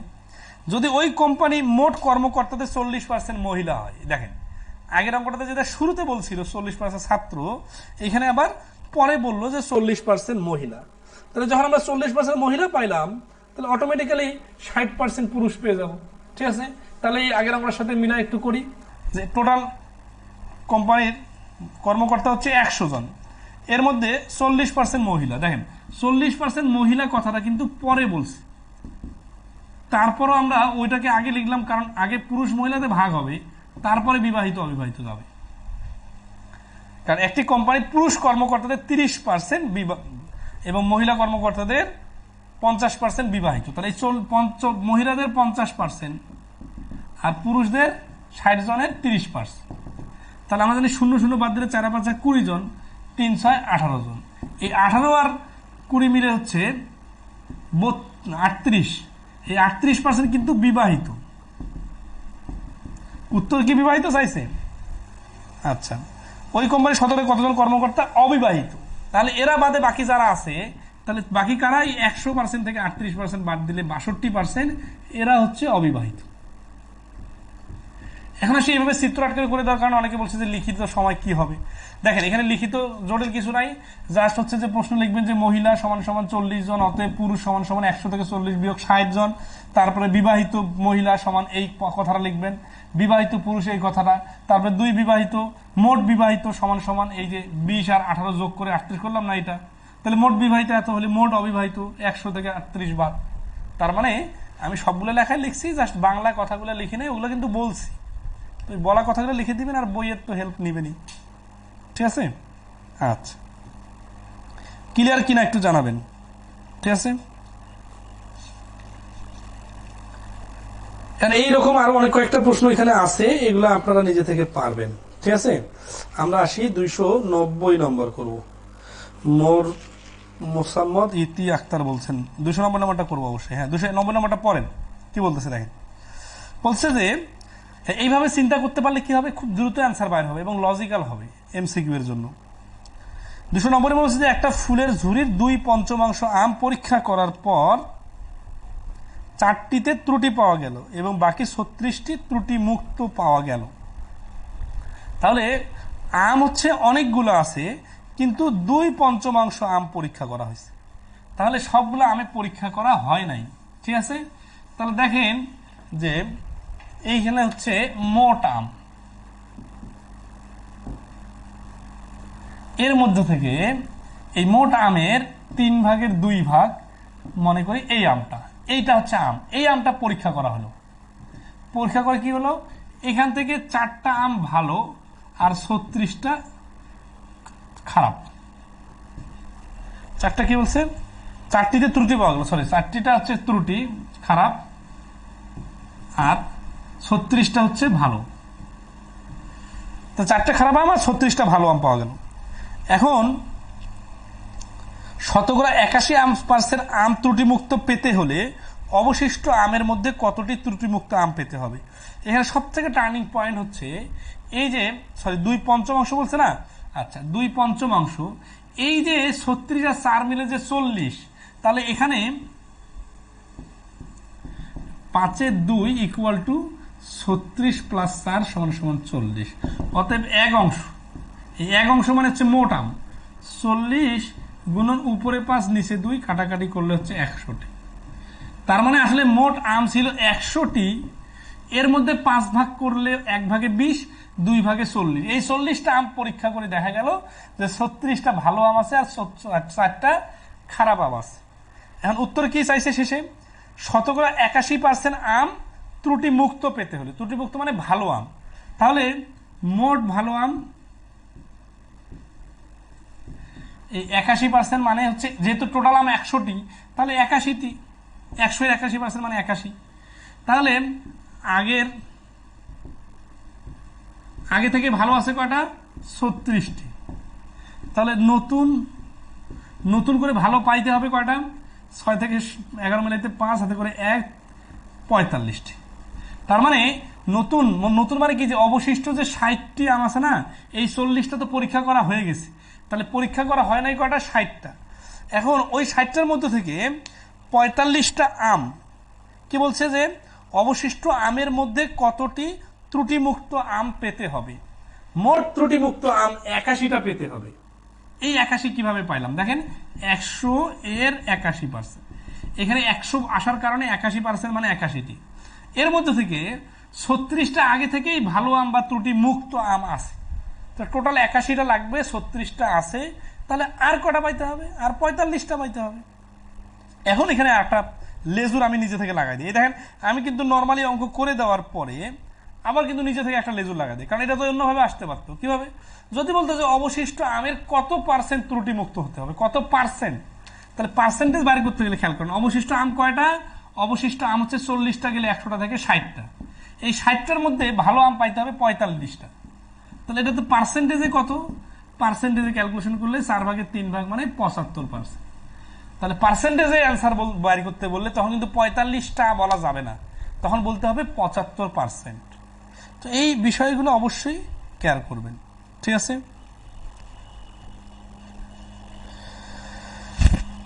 নাজিয়া জিহান সাবা বলছেন 287 89 করে দেন স্যার। 87 আর 89 অঙ্ক যদি করে দেই তাহলে 85 86 আমি কি শেখাই দিলাম? 85 আর 86 নম্বর অঙ্ক আর এই 87 89 হুবহু একই, মিলাই নেবেন একটু। আচ্ছা, তাহলে আমরা 290 নম্বর করলাম, 291 নম্বর অঙ্ক হুবহু একই, 91 92 একই। আমরা আসি 293 নম্বর অঙ্ক, মানে 14 নম্বর পদ্ধতির প্রথম অঙ্ক করব। এই অধ্যায়ে গুরুত্বপূর্ণ কিছু প্রশ্ন, এখানে খুব ইন্টারেস্টিং কিছু প্রশ্ন আছে, ঠিক আছে। দেখেন 293 নম্বর অঙ্ক।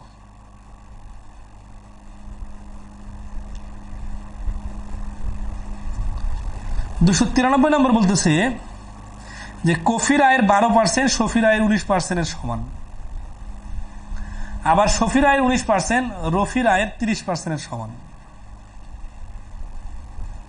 শফি ও রফির মোট আয় 9800 টাকা হলে কফির মোট আয় কত টাকা?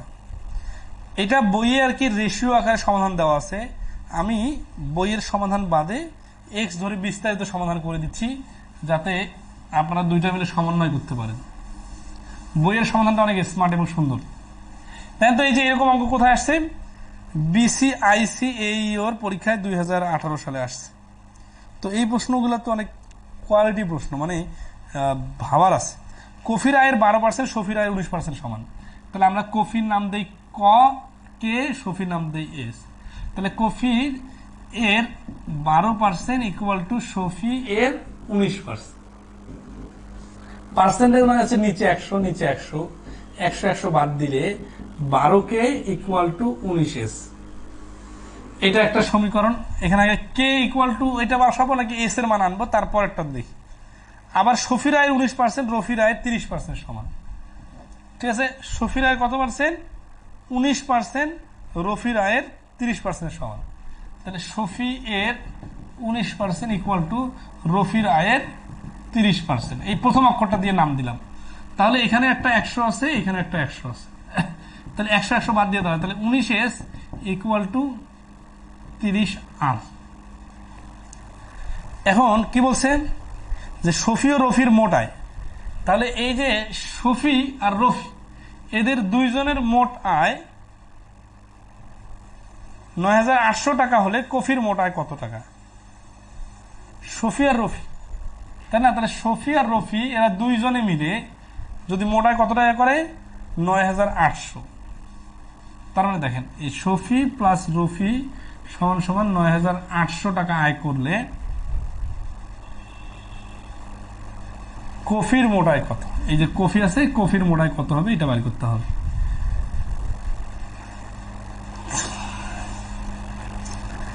এখান থেকে আমরা রেশিও বানাইতে পারবো, ঠিক আছে। অথবা এই যে এইখানে আসলে আমরা এখান থেকে ভগ্নাংশ বানিয়ে নিয়ে আসবো। কিরকম? এখানে আর এর মানটা, এখানে যেহেতু এস আছে তাই না, তাহলে আমি যদি কিসের কার আয় বার করবো? শফি ও রফি, আর শেষে বার করতে বলছে কফির। তার মানে আমি যে কে এর মান বার করতে চাই তাহলে কি করতে হবে? এস এর মান জানা থাকতে হবে। এস এর মান যদি এখানে পাইতে চাই তাহলে আর এর মানটাকে কনভার্ট করতে হবে। আর এর মানটা এমন ভাবে কনভার্ট করতে হবে যাতে এস আসে। তাহলে এইখানে আমরা এই আর সমান সমান 19S ডিভাইডেড 30 এইটা বসাবো। তাহলে এটা কোথায় বসাবো? এইখানে বসাবো। তাহলে কি হবে? তাহলে এই এসটা থেকে যাবে এবং শেষে যে এস এর মান আসবে, এস এর মান আসলে তখন এখানে যদি বসাই তাহলে কে এর মান পেয়ে যাবো। তাহলে আসি এস প্লাস আর এর মান হচ্ছে 19S ডিভাইডেড 30 ইকুয়াল টু 9800। তাহলে 30S আর 19S মিলে হচ্ছে 49S ডিভাইডেড 30 ইকুয়াল টু হচ্ছে 9800। 49 দিয়ে ভাগ করা যায় 2, 200, 30 আর 200 গুণ করলে এস এর মান হচ্ছে 30 দুগুণা 60, 6000। তাহলে এস একাই 6000। আচ্ছা, এস যদি 6000 হয় তাহলে এখানে এখন বসাই 12K ইকুয়াল টু 19 গুণন 6000। তাহলে এই 12 দিয়ে ভাগ করি 5000 তাহলে কে এর মান হচ্ছে 500 আর কি। হ্যাঁ, কে এর মান হচ্ছে 19 গুণ 500, 5 19 95, 9500। তাহলে এইখানে কে এর মান মানে হচ্ছে কি কফি এর আয় হচ্ছে 9500 টাকা। মানে এখানে আমরা এই যে কফি সমান সমান কে, সফি সমান সমান এস, আর রফি সমান সমান আর, এটা হচ্ছে এক একজনের আয় ধরে নিছি। XY0 ধরতে পারতাম, এর নামের প্রথম অক্ষর ধরলে উল্টাপাল্টা হয় না, ঠিক আছে। তাহলে আমরা পাইলাম কি যে এখানে কিন্তু অনেকগুলো মাথা খাটাইছে। আমি সেই মাথা কাটার পয়েন্টগুলো আপনাকে ধরাই দেই। অনেকে আছে এইভাবে অ্যান্সারটা বাইরে না করে অনেকটা ঘুরাই নিয়ে আসে অ্যান্সার বাড়ি করবেন। সেটা কি?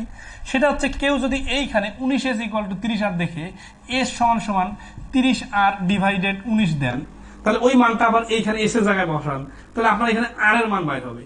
আর এর মান বাড়লেই আর এর মানটা ডাইরেক্ট আপনি এইখানে কফি এর সাথে লিঙ্ক করতে পারবেন না। এই জন্য এই প্রত্যেকটা জায়গায় মাথা খাটানোর বিষয়টা খুবই ইম্পর্টেন্ট। তাহলে অযথা অনেকগুলো লাইন বাড়ি করতে হবে না। ওই যেভাবে আমি করলাম এইভাবে না করে আপনি যেভাবে ভুল করবেন, ভুল না ওটা, কিন্তু ওইভাবেও করা যাবে, কিন্তু এতে সময় নষ্ট হবে। তাহলে কিভাবে মাথা খাটালাম আরেকবার রিপিট করি। এখানে আমাদের কফি বা কে এর মান দরকার, তাহলে কে এর মানের সাথে এস এর মানের লিঙ্ক আছে। তার মানে আমার এস এর মানটা জানা হলে অটোমেটিক্যালি কে এর মানটা বাইর হবে। এস এর মানটা জানা হলে কোথায় পাবো? আমাদের তো সমীকরণ হচ্ছে এখান থেকে এস এর মান যদি বাইর করতে চাই তাহলে আরটাকে ডিলিট করতে হবে। আরটাকে ডিলিট করার জন্য আর এর জায়গায় কি বসানো যায়? এই যে আর আর এস এর যে লিঙ্ক আছে, এইখান থেকে আর এর পরিবর্তে এস এর মানটা যেন আমি বসাইতে পারি। এই জন্য আর কে একা রেখে 30টাকে এই পাশে নিচে আসলাম।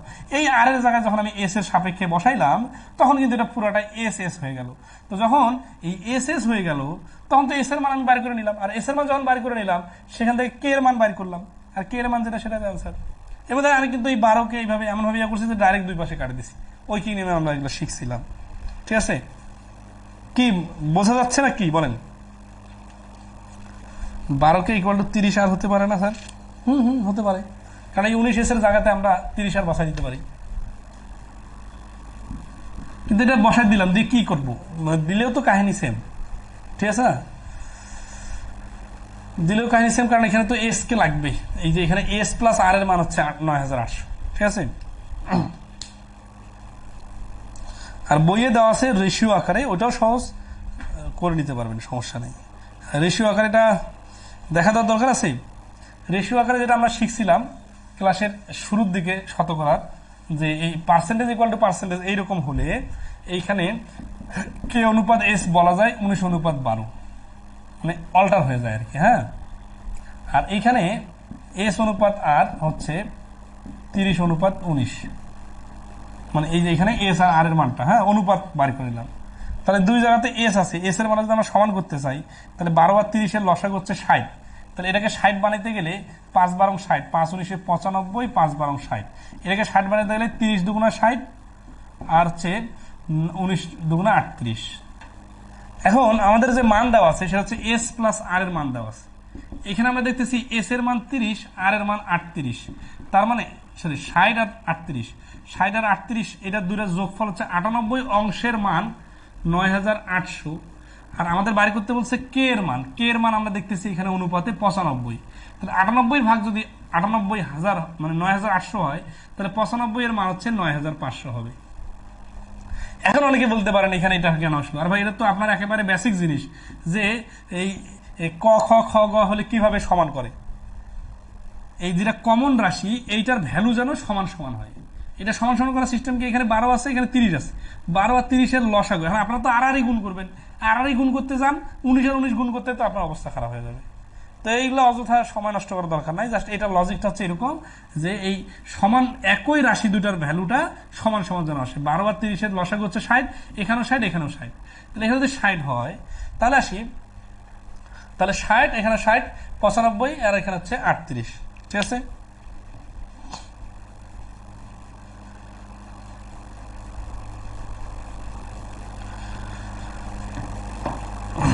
ওকে, তাহলে আসি 294 নম্বর অঙ্কটা করবো। হ্যাঁ, ক্লাস কিন্তু কন্টিনিউ হবে, কারণ আজকে আমরা শেষ করে দিব, যেহেতু আপনারা যারা ক্লাস করতে করতে টায়ার্ড তারা পরে জয়েন করতে ক্লাসটা বাকিটা করে নিতে পারেন। উল্টে গেল কেমনে আব্দুল্লাহ আল মাসুম? ক্লাসের শুরু থেকে করছেন? ক্লাসের শুরু থেকে না করলে তো এগুলো আবার নতুন করে বোঝার সময় আছে? বলেন, 5টা ক্লাস নিতেছি মানে কি, এটা 2 নম্বর ক্লাসে সুন্দর করে বোঝাই দিছি যে এই উল্টা উল্টি কিভাবে হয়, পার্সেন্টেজ ইকুয়াল টু পার্সেন্টেজ হলে উল্টে যায়। একটু বইটা দেখেন, বইয়েও রেশিও মেথড দেওয়া আছে, বইয়ে ক্লাসে সবকিছু। একটা টপিক তো ধারাবাহিকভাবে করতে হবে, তাই না?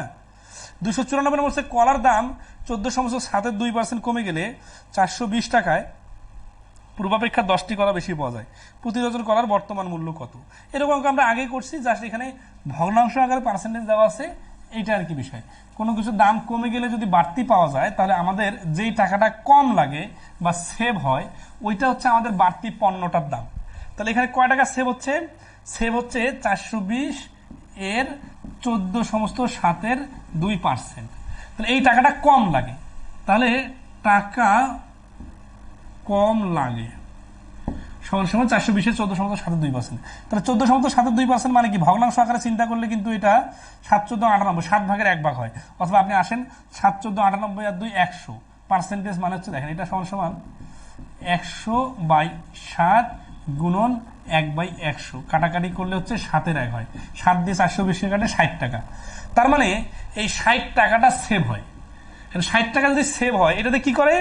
10টা কলা অতিরিক্ত পাওয়া যায়, তাহলে অতিরিক্ত 10টা কলার দাম 60 টাকা, তাহলে একটা কলার দাম কত? 6 টাকা, তাহলে 12টা কলার দাম কত? 72 টাকা। 72 টাকা হচ্ছে অ্যান্সার। এই রকম অঙ্ক কিন্তু আমরা আগে করছিলাম, ঠিক আছে? ওকে, 295 নম্বর অঙ্ক দেখেন।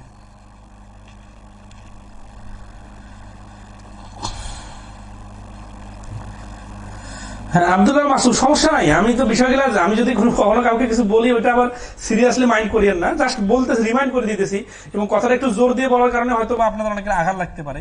সমস্যা নাই, আপনারা জাস্ট হচ্ছে যে এখন করে নেবেন, যদি কেউ এই অ্যাবসেন্ট থাকেন আগের ক্লাসে করে নেবেন। তাহলে 295 নম্বর, আর এটা করে নেওয়া আগে থেকে দরকার ছিল, কারণ হচ্ছে কি যে যখন আমরা একটা টপিকের মাঝখানে করব, তখন অবশ্যই আমার টপিকের শুরুর কথাগুলো জানা থাকতে হবে। আমি তো এখানে ওই কথাগুলো রিপিট করব না, পুরো নিয়মটা। কবির তার মাসিক আয়ের 80% খরচ করে, যদি তার আয় 50% বৃদ্ধি পায় এবং সেই সাথে খরচ 25% বৃদ্ধি পায়, তাহলে তার সঞ্চয় কত?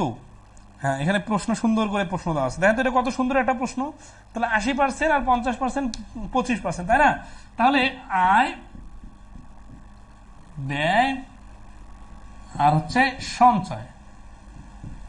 তাহলে আয় যদি 100 টাকা হয়, ব্যয় করে 80 টাকা, সঞ্চয় হয় 20 টাকা। এটা হচ্ছে প্রথমে ওই যে 80% খরচ করে মানেই অটোমেটিক্যালি বুঝে নিতে হবে আয় যদি 100 হয়, ব্যয় 80 আর সঞ্চয় 20। যদি তার আয় 50% বৃদ্ধি পায়, তাহলে এই আয়টা 50% বৃদ্ধি পাওয়া মানে কি? মানে নতুন আয় হবে 150 টাকা, নতুন আয় 150, তাহলে এটা হচ্ছে পুরাতন আর এটা হচ্ছে নতুন। নতুন আয় হচ্ছে 150 টাকা, তাহলে নতুন ব্যয় হচ্ছে কত? ব্যয় হচ্ছে সেই সাথে খরচ 25% বৃদ্ধি পায়, তাহলে এই যে ব্যয়টা আছে এটা 25% বৃদ্ধি পাবে। এটা 50% বলছে, 100 থেকে 50%, এই জন্য ড্যাশ, কিন্তু এখানে 25% তো 100 এর 25% না, এটা 80 এর 25%, আর আমরা জানি 25% মানে 4 ভাগের 1 ভাগ।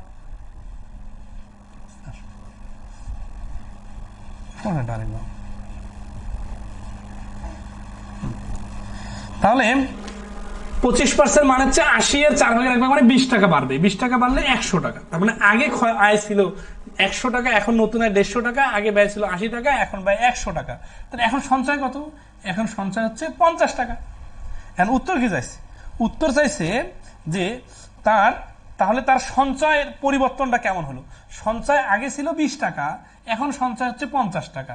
এখন আমরা একটু অপশনগুলো দেখি। অপশনগুলোতে বলা হচ্ছে 50% বৃদ্ধি পাবে, 75% বৃদ্ধি পাবে, 100% বৃদ্ধি পাবে, 150% বৃদ্ধি পাবে। তার মানে সঞ্চয়টা কত পার্সেন্ট বৃদ্ধি পাবে, এটা আমাদের বাড়ি করা টার্গেট। তাহলে আমরা দেখছি 20 টাকা ছিল 50 টাকা হয়ে গেছে, তাহলে বাড়ছে কত? বাড়ছে 30 টাকা বিয়োগ করলে। এইগুলো বিয়োগ করে না করে আমি ডাইরেক্ট লিখি, অনেকে আবার তারপর ধরতে পারে না। কেন ভাই, এত মানে কম বুঝলে তো হবে না, মনোযোগটা গুরুত্ব দিতে হবে। দেখেন ডাইরেক্ট 30 লিখলাম, কিভাবে 30 লিখলাম? 20 টাকাতে 50 টাকা হলে মানে 30 টাকা বাড়লো। কততে 30 বাড়লো? তাহলে পার্সেন্টেজে কি হবে? 20 টাকায় বাড়লো 30, তাহলে 100তে কত? তাহলে এই যে দেখেন 150%। তাহলে এই প্রশ্নের অ্যান্সার হচ্ছে 150%। 150% কি? 150% বৃদ্ধি পাবে। এটা যদি বুঝে থাকেন তাহলে হুবহু এইরকম অঙ্ক হচ্ছে 296 নম্বর অঙ্কটা। দেখেন তো, আমরা আমাদের বইয়ে যে এই গাঁথুনিটা দিছি অঙ্কের, এটা খুবই খুবই ইম্পর্টেন্ট। একই অঙ্ক একেবারে পাশাপাশি বসানো। 296 অঙ্কটা আপনারা নিজে চেষ্টা করতে পারবেন কিনা একটু বলেন দ্রুত।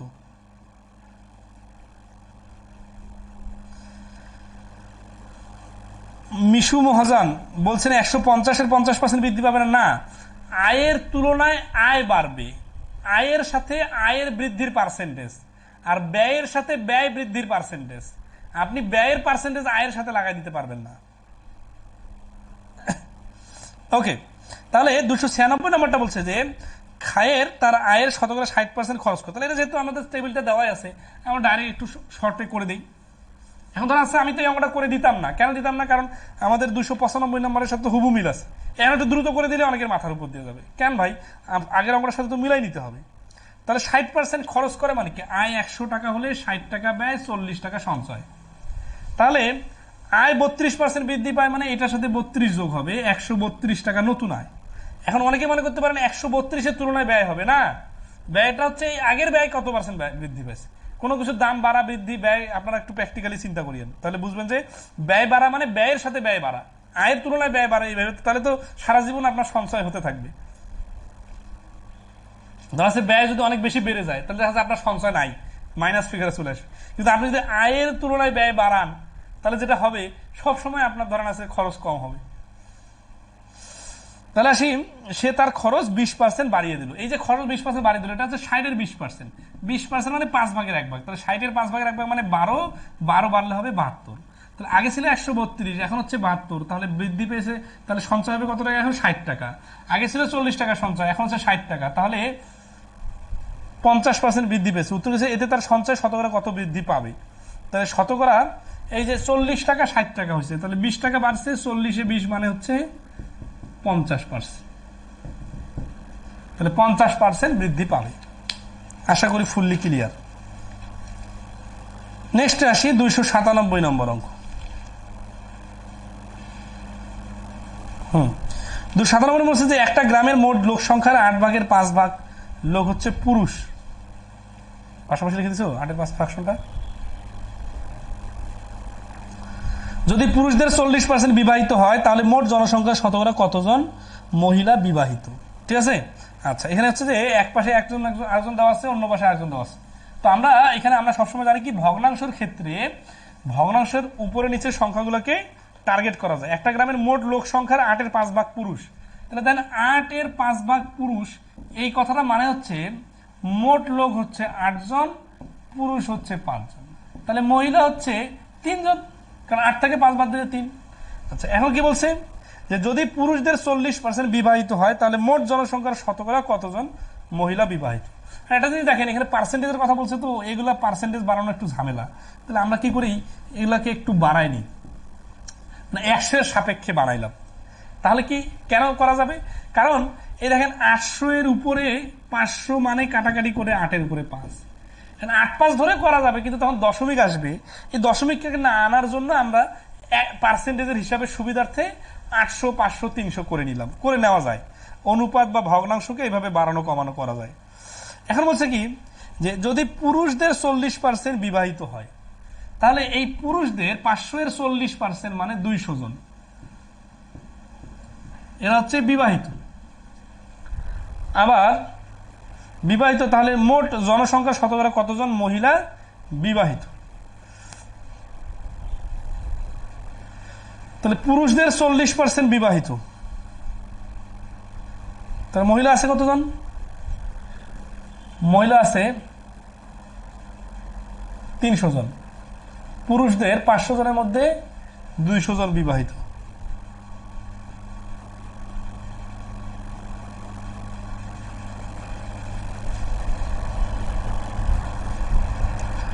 বিবাহিত পুরুষ যতজন, বিবাহিত মহিলা ততজন, 40%। যদি পুরুষদের 40% বিবাহিত হয় তাহলে 500-এর 40% হচ্ছে 200।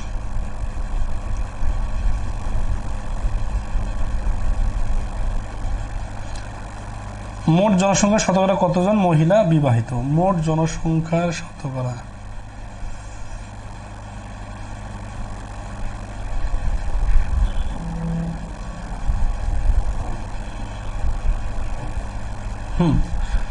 মানে কথাটা একটু বুঝতে হবে। মহিলা বিবাহের সংখ্যা দেওয়া নাই, কিন্তু এই পুরুষ যে 200 জন বিবাহিত আছে, এদের যে স্ত্রী আছে ওরাই হচ্ছে বিবাহিত মহিলা।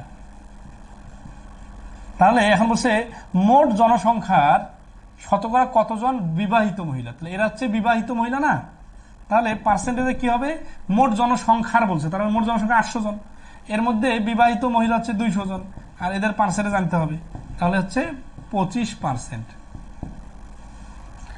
এই প্রশ্নটার অ্যান্সার হচ্ছে 25%। ওকে, 298 নম্বর অঙ্ক দেখেন। এটা মানসিক দক্ষতার প্রশ্ন আসছে 2043তম BCS এর। 298 নম্বর কি বলছে দেখেন, বলছে একটা প্রতিষ্ঠানে 40% কর্মচারী আন্ডার গ্রাজুয়েট, অবশিষ্ট কর্মচারীদের 50% গ্রাজুয়েট এবং অবশিষ্ট 180 জন পোস্ট গ্রাজুয়েট। প্রতিষ্ঠানটির কতজন কর্মচারী গ্রাজুয়েট? এইখানে অনেকে বলছেন যে যারা আন্ডার গ্রাজুয়েট বা গ্রাজুয়েট, অনেকে প্র্যাকটিক্যাল হিসাব করতেছেন না, ক্যালকুলেশনের মতো হিসাব। এখানে বলছে যে 40% কর্মচারী আন্ডার গ্রাজুয়েট, অবশিষ্ট কর্মচারীদের 50% গ্রাজুয়েট এবং অবশিষ্ট 180 জন পোস্ট গ্রাজুয়েট।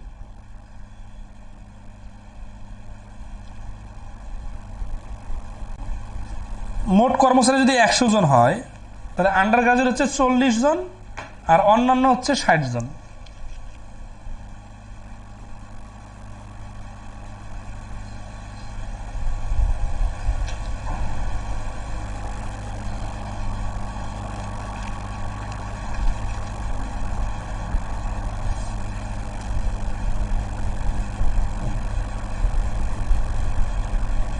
এটা তো সিম্পল অঙ্ক একটা, 100 জন হচ্ছে মোট, এইখানে গ্রাজুয়েট আর নন গ্রাজুয়েট, মানে গ্রাজুয়েটের হচ্ছে কতজন, 40%, তাহলে থাকতেছে কত, 60%, এরা হচ্ছে অন্যান্য।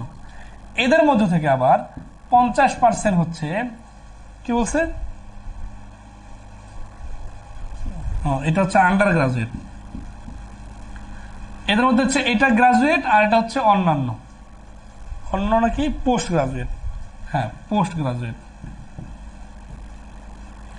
তাহলে দেখেন এই 40% যদি আন্ডার গ্রাজুয়েট হয়, তাহলে গ্রাজুয়েট হচ্ছে 60%, এই 60%-এর মধ্যে 50% হচ্ছে শুধু গ্রাজুয়েট আর পোস্ট গ্রাজুয়েট হচ্ছে 180 জন। তাহলে আমাদের টার্গেট হচ্ছে এই 180 জনটা পার্সেন্টেজে কত। তাহলে দেখেন এই 60%-এর 50% মানে আমরা লিখতে পারি 60 গুণন 50% সমান 30%। তাহলে এই যে এখানে 40% লোক গেলে 100 জনের মধ্যে, এখানে 30% যদি যায়, তাহলে এখানে হচ্ছে 30% হবে। আমাদের এই 30%-এর ভ্যালু দেওয়া আছে 180, তাহলে আমরা লিখবো 30% সমান 180। এটা হচ্ছে পোস্ট গ্রাজুয়েটের পার্সেন্টেজ আর পোস্ট গ্রাজুয়েটের সংখ্যা। এখন উত্তর কি দিয়েছে, প্রতিষ্ঠানটি কতজন গ্রাজুয়েট, তাহলে এই যে এরা হচ্ছে গ্রাজুয়েট, এখন এরা কত পার্সেন্ট, 30%, তাহলে 30% মানে 180, তাহলে বাকি 30% মানে 180 হবে। তার মানে এখানে 180 জন হলে এখানেও 180 জন হবে। কারণ কি, যে 40% বাদ দেওয়ার পরে বাকি যে লোকগুলা ছিল, এদের অর্ধেক হচ্ছে গ্রাজুয়েট আর অর্ধেক হচ্ছে পোস্ট গ্রাজুয়েট। তাহলে 180 জন যদি পোস্ট গ্রাজুয়েট হয়, অটোমেটিক্যালি গ্রাজুয়েটও 180 জনই হবে। পার্সেন্টেজের হিসাব বাদ দিয়েও ক্যালকুলেশন করা যায়। ঠিক আছে,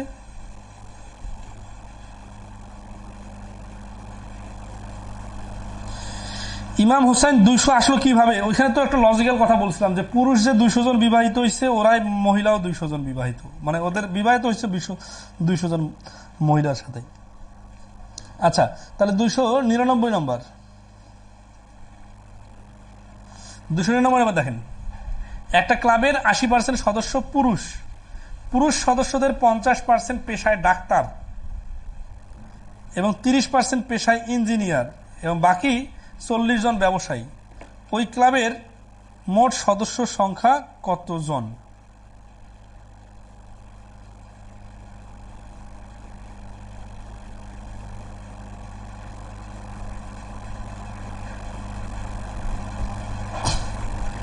চিত্র 8 করে দিব নাকি নর্মালি এক্স ধরে লিখে লিখে করে দিব?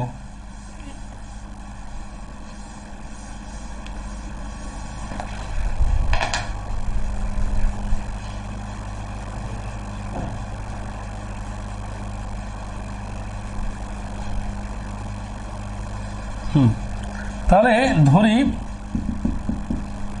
মোট হচ্ছে এক্স জন, তাহলে এক্স এর 80% এর 20% সমান 40। তাহলে এক্স সমান সমান এই যে 8 দুগুণা 16% আর কি, 16% মানে কি 40 গুণন 100/16। তাহলে 8 দুগুণা 16, 5 8 40, 50, 250। 299 নম্বর প্রশ্নের অ্যান্সার হচ্ছে এইভাবে 250 জন। এখন আসি, এইভাবে বুঝলে কিন্তু আসলে একটু বোঝা কঠিন যে 80% 20% কিভাবে লিখলাম। তাদের জন্য অ্যান্সার হচ্ছে, খেয়াল করেন, টোটাল যদি 100 জন আমরা ধরি, এখান থেকে পুরুষ হচ্ছে কতজন? 80%, আর মহিলা অটোমেটিক্যালি 20%। এই পুরুষ জনের এই লোকগুলো আবার 3টা ভাগে ভাগ হয়েছে। এর মধ্যে 50% হচ্ছে ডক্টর, 30% হচ্ছে ইঞ্জিনিয়ার, আর বাকি 40 জন হচ্ছে অন্য পেশা। ঠিক আছে? আচ্ছা, পেশা ইঞ্জিনিয়ার এবং 40 জন ব্যবসায়ী, তাহলে 40 জন হচ্ছে বিজনেসম্যান। এখানে 40 কিন্তু জন, আর এই 30%, 50 কিন্তু পার্সেন্ট। তাহলে একটা বিষয় খেয়াল করেন যে আমরা এই যে এখানে যে 80% নিছি না,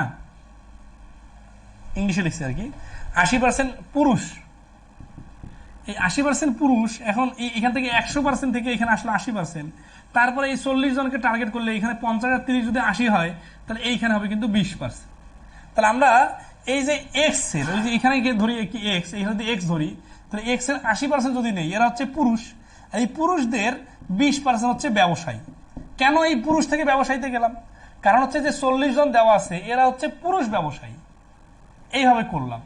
অথবা আমরা এইভাবে অঙ্কটা করতে পারতাম যে 20% এর ভ্যালু যদি 40 হয়, 100% এর ভ্যালু হবে এই ডাবল, তার মানে 200। এই 200 জন হচ্ছে এই 80% এর মান। ভোটের অঙ্কগুলো করলাম না দুইবার, 2 ধাপে, বিষয়টা এরকম যে এইখান থেকে 20% মান যদি 40 জন হয় পুরুষ ব্যবসায়ী, তাহলে এই 100% এর মান বাইর করলে কিন্তু এই 100% মান বাইর হবে। এরা সবাই মিলে কারা? এরা সবাই মিলে হচ্ছে 200 জন পুরুষ। আমাদের তো পুরুষের সংখ্যা বাইর করতে বলে নাই, বলছে ওই ক্লাবের মোট সদস্য মানে মহিলা সংখ্যা সহ। তাহলে 100% মান বাইর করতে চাইলে আবার লিখতে হবে 80% এর মান 200, 100% এর মান কত। এখানে ক্যালকুলেশন করলে অ্যান্সার আসবে 250 জন।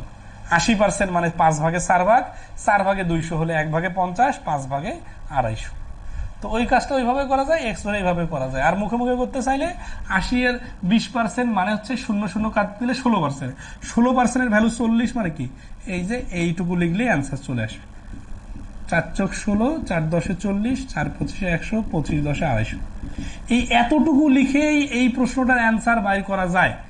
এইটা পারার জন্য কি কি চিন্তা করতে হবে, সেই চিন্তাগুলো আমরা আপনাদের শিখাই দিছি কি না একটু বলেন তো। যে এই দুইটা শূন্যওয়ালা পার্সেন্টেজ থাকলে একসাথে মার্জ করে 16% করা যায়। বাম পাশে 16% এর ভ্যালু যদি 40 হয়, এইটা ডান পাশে গেলে উপরে 100 নিচে 16 হয়ে যায়। তাহলে এতটুকু লিখে এই প্রশ্নটার অ্যান্সার বাইর করা সম্ভব, প্র্যাকটিস করতে হবে। আমরা কিন্তু যতগুলো আইডিয়া দরকার এইভাবে করার জন্য ধাপে ধাপে ধাপে ধাপে এই আইডিয়াগুলো আপনাদের ইনপুট দেওয়া হয়েছে।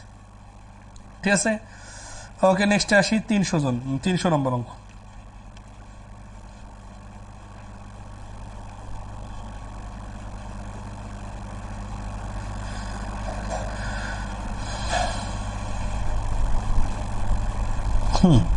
তিনশো নম্বর অঙ্ক দেখেন, আর 3টা অঙ্ক করবো আমরা। 300 বলছে যে একটা ব্যাংকের কর্মচারীদের 70% নারী, 60% বিবাহিত। এই যে 70% নারী, 60% বিবাহিত, এটা তার কি বোঝাচ্ছে? যে টোটাল যদি 100 জন হয়, ওই 100 জনের, এখানে ভাষাটা কিন্তু বুঝতে হবে। প্রথমের 100 জনের 60%, প্রথম শব্দটা কিন্তু, সেন্টেন্সটা কিন্তু খুবই ইম্পর্টেন্ট। একটা ব্যাংকের কর্মচারীদের 70% নারী, তার মানে 100 জন যদি হয় টোটাল, তাহলে নারী হচ্ছে 70। এরপরে কিন্তু বলে নাই যে নারীদের 60% বিবাহিত।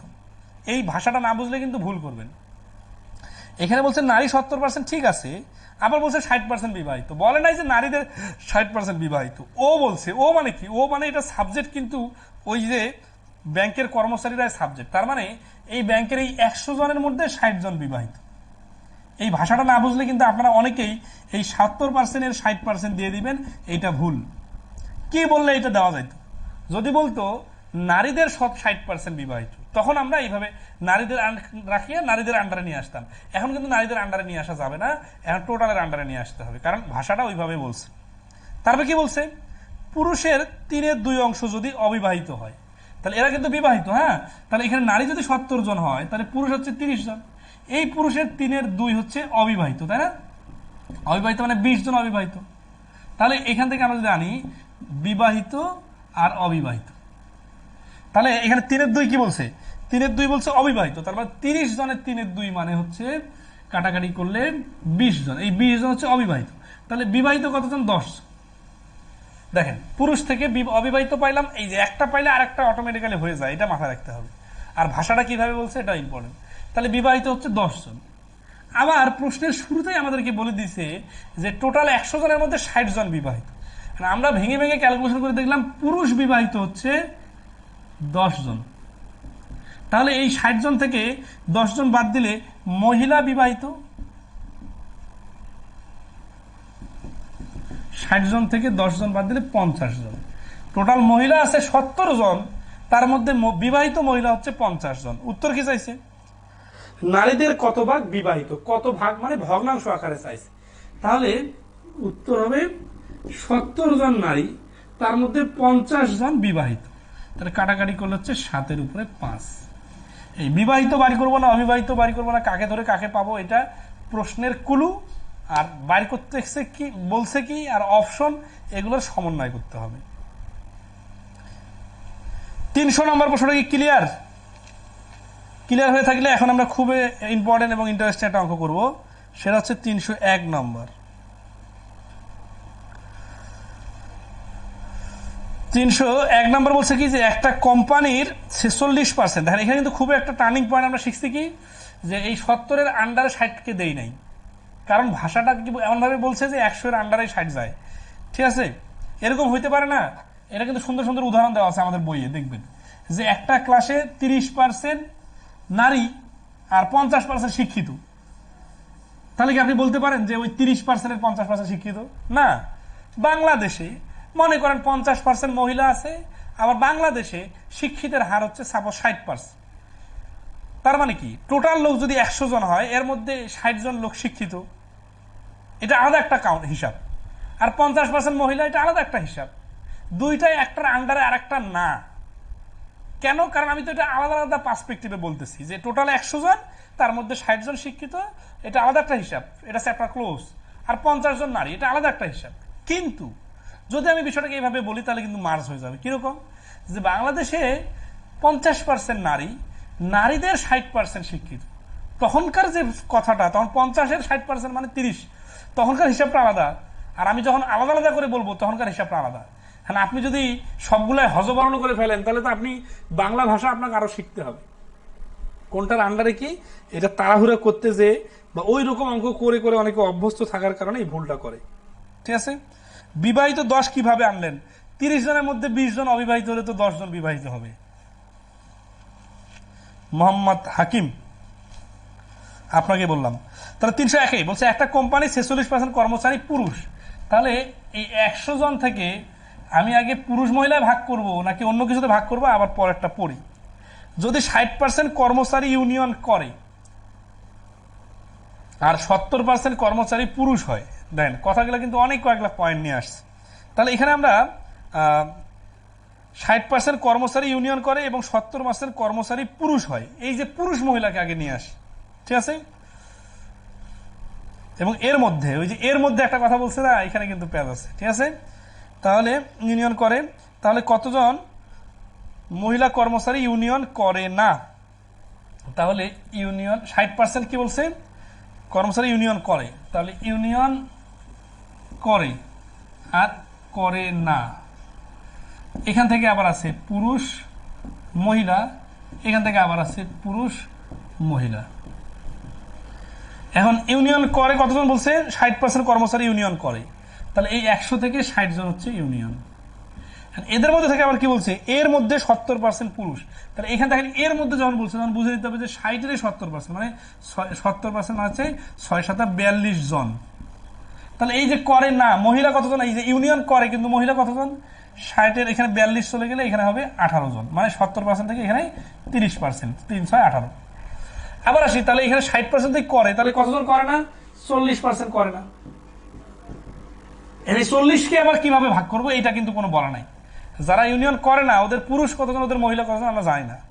কিন্তু একটা কোম্পানির 46% কর্মচারী পুরুষ, তাহলে এই যে এইখানে 46% পুরুষ বললো, এইটা থেকে আমরা কি বুঝতেছি যে টোটাল যদি 100 জন হয় তার মধ্যে 46 জন পুরুষ, তাহলে 54 জন হচ্ছে মহিলা। এইখান থেকে আমরা বুঝলাম যে পুরুষের সংখ্যা কতজন, মহিলার সংখ্যা কতজন। এখন আমরা একটু ভেঙে ভেঙে আসি। এইখানে আমরা পাইছি 42 জন পুরুষ, তাহলে আমাদের আরো 4 জন পুরুষ দরকার। পুরুষ কোথায় আছে? এইখানে আছে, তাহলে 4 জন পুরুষ। তাহলে এখানে 40 জন যদি করে না, তার মধ্যে 4 জন যদি পুরুষ হয়, তাহলে মহিলা কতজন? মহিলা হচ্ছে 36 জন, 40 মিলাইতে। তাহলে এই কুলুটা কিভাবে আমাকে এই কুলুটা পূর্ণ করতে হেল্প করলো। এই 4 কোথায় পাইলাম? এই 42 আর 4 মিলে হচ্ছে 46 জন। এই পূরণ করলাম আর কি টোটাল। তাহলে আমাদের উত্তর কি চাইছে এখন? শেষে বলছে কি যে কতজন মহিলা শতকরা, তাহলে শতকরা কতজন মহিলা কর্মচারী ইউনিয়ন করে না। তাহলে শতকরা কতজন মহিলা কর্মচারী, তাহলে এই 100 জনের মধ্যে মহিলা কর্মচারী হচ্ছে 36 জন ইউনিয়ন করে না। তাহলে উত্তর কি চাইছে? উত্তর চাইছে পার্সেন্টেজ চাইছে। তাহলে টোটাল 100 জনের মধ্যে যেহেতু 36 জন, তাহলে ডাইরেক্ট বলতে পারে 36% অ্যান্সার, কারণ 100 তো 36 তার পার্সেন্টেজ বার করা লাগবে না। পয়েন্টটা কি ক্লিয়ার কিনা একটু বলেন। এই 301 নম্বর প্রশ্নটা ক্লিয়ার কিনা নাম্বার উল্লেখ করে বলতে হবে, কারণ অনেকে উল্টা এগুলো আগের অঙ্কটার ক্লিয়ার কথা বলতেছে।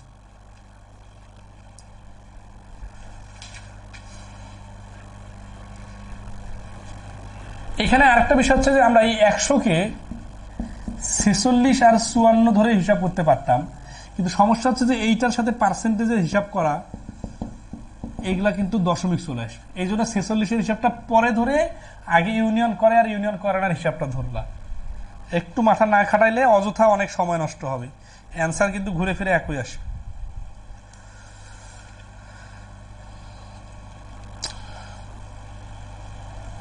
ওকে, তাহলে আসি। আমাদের প্রত্যেকটা ক্লাসে কিন্তু এরকম লেংদি হওয়া দরকার ছিল, 1 ঘন্টা 45 মিনিট থেকে 1 ঘন্টা 50 মিনিট, তাহলে কোর্সটা আর্লি আগা যাইতো। অথচ আপনারা কিন্তু অনেকেই লেংদি ক্লাস করতে চান না। তাহলে নেক্সটে আসি। 301 নম্বর তো ক্লিয়ার। 302 নম্বর অঙ্ক দেখেন। 301 নম্বর প্রশ্নটা আর এক স্টাইলে করা যায়, সেই স্টাইলে একটু দেখা দিই, শর্টকাটে পরীক্ষা হওয়ার স্টাইলে। ঠিক আছে, এটা খুব কাজে লাগবে।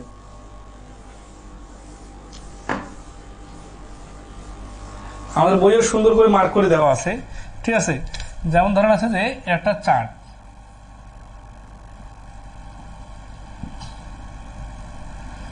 ধরেন আছে এটা পুরুষ আর এটা মহিলা, আর হচ্ছে করে আর হচ্ছে করে না। এখন সব পাশ দিয়ে আর কি টোটাল সংখ্যা 100 মিলাইতে হবে। ঠিক আছে, পুরুষ হচ্ছে 46 জন, তাহলে মহিলা অটোমেটিক্যালি 54 জন। আর পার্সেন্টেজে যদি আসি আমরা, কি বলছে প্রশ্নে? বলছে যে পুরুষ 60 জন হচ্ছে কি করে, 60 জন হচ্ছে ইউনিয়ন করে। তাহলে এই যে করে হচ্ছে টোটাল 60 জন, তাহলে করে না হচ্ছে কতজন? 40 জন। এখন দেখেন এখানে একটা আর কি গুলো দেওয়া আছে, বলা আছে যে প্রশ্নটা করে গেল 60% ইউনিয়ন করে, তার মধ্যে 70% পুরুষ। তাহলে এই যারা করে 60 জন, এর মধ্যে 70% পুরুষ, মানে 42 জন পুরুষ। এই পর্যন্ত এই সবগুলা কুলো প্রশ্নের মধ্যে দেওয়া আছে। তার মধ্যে কোনটা কোনটা দেওয়া আছে খেয়াল করেন। এই 60 দেওয়া আছে মানে অটোমেটিক্যালি আমরা এটা পেয়ে গেছি।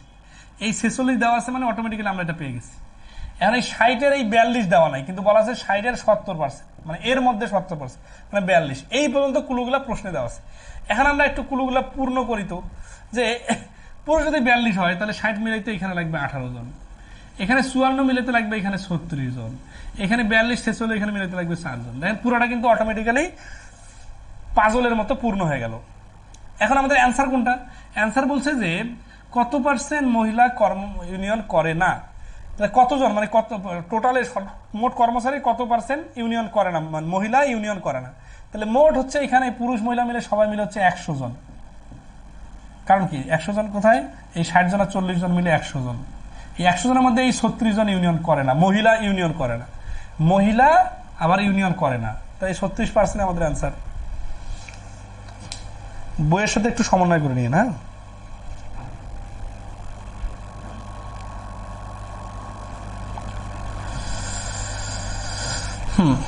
ওকে, এরকম আরেকটা অঙ্ক আছে, মানে হুবহু এই অঙ্কটা একটু ভিন্ন স্টাইলে। 302 নম্বর, এটা একটু দেখেন। বলছে যে একটা কোম্পানি 46% কর্মকর্তা পুরুষ। আগের অঙ্কটার সাথে মিল আছে। আচ্ছা, এই বক্সটা যেহেতু আছে, আমরা বক্সটা আগে শেষ করি। মানে এই বক্সটার মতো তো এটা অঙ্ক।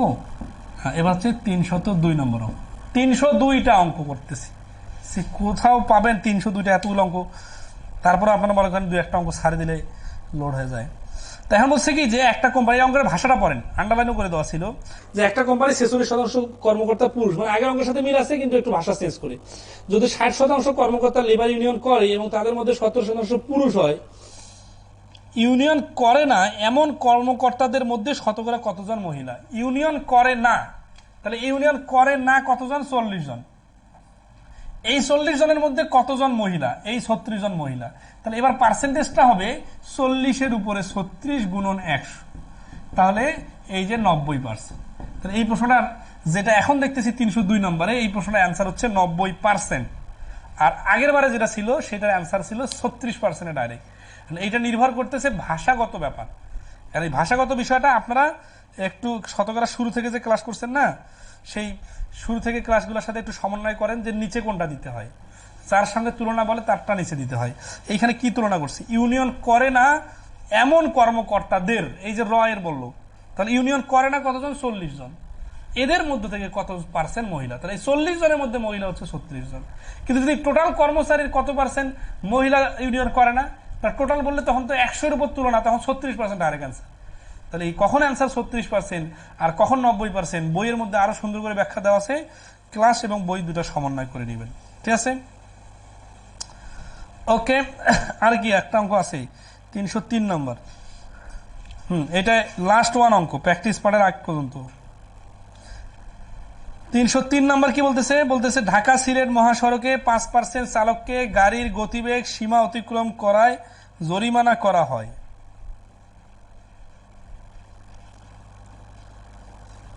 তাহলে 5%কে গতি অতিক্রম করছে, কিন্তু সবাইকে জরিমানা করা হয় নাই। জরিমানা করা হয়েছে মাত্র 5% চালক। আবার গাড়ির গতিসীমা অতিক্রম করা 80% চালককে জরিমানা করা হয় নাই। গাড়ি অতিক্রম করার পরে জরিমানা করা হয় নাই। ওই মহাসড়কে গাড়ির গতিসীমা অতিক্রম করা চালকের সংখ্যা শতকরা কত?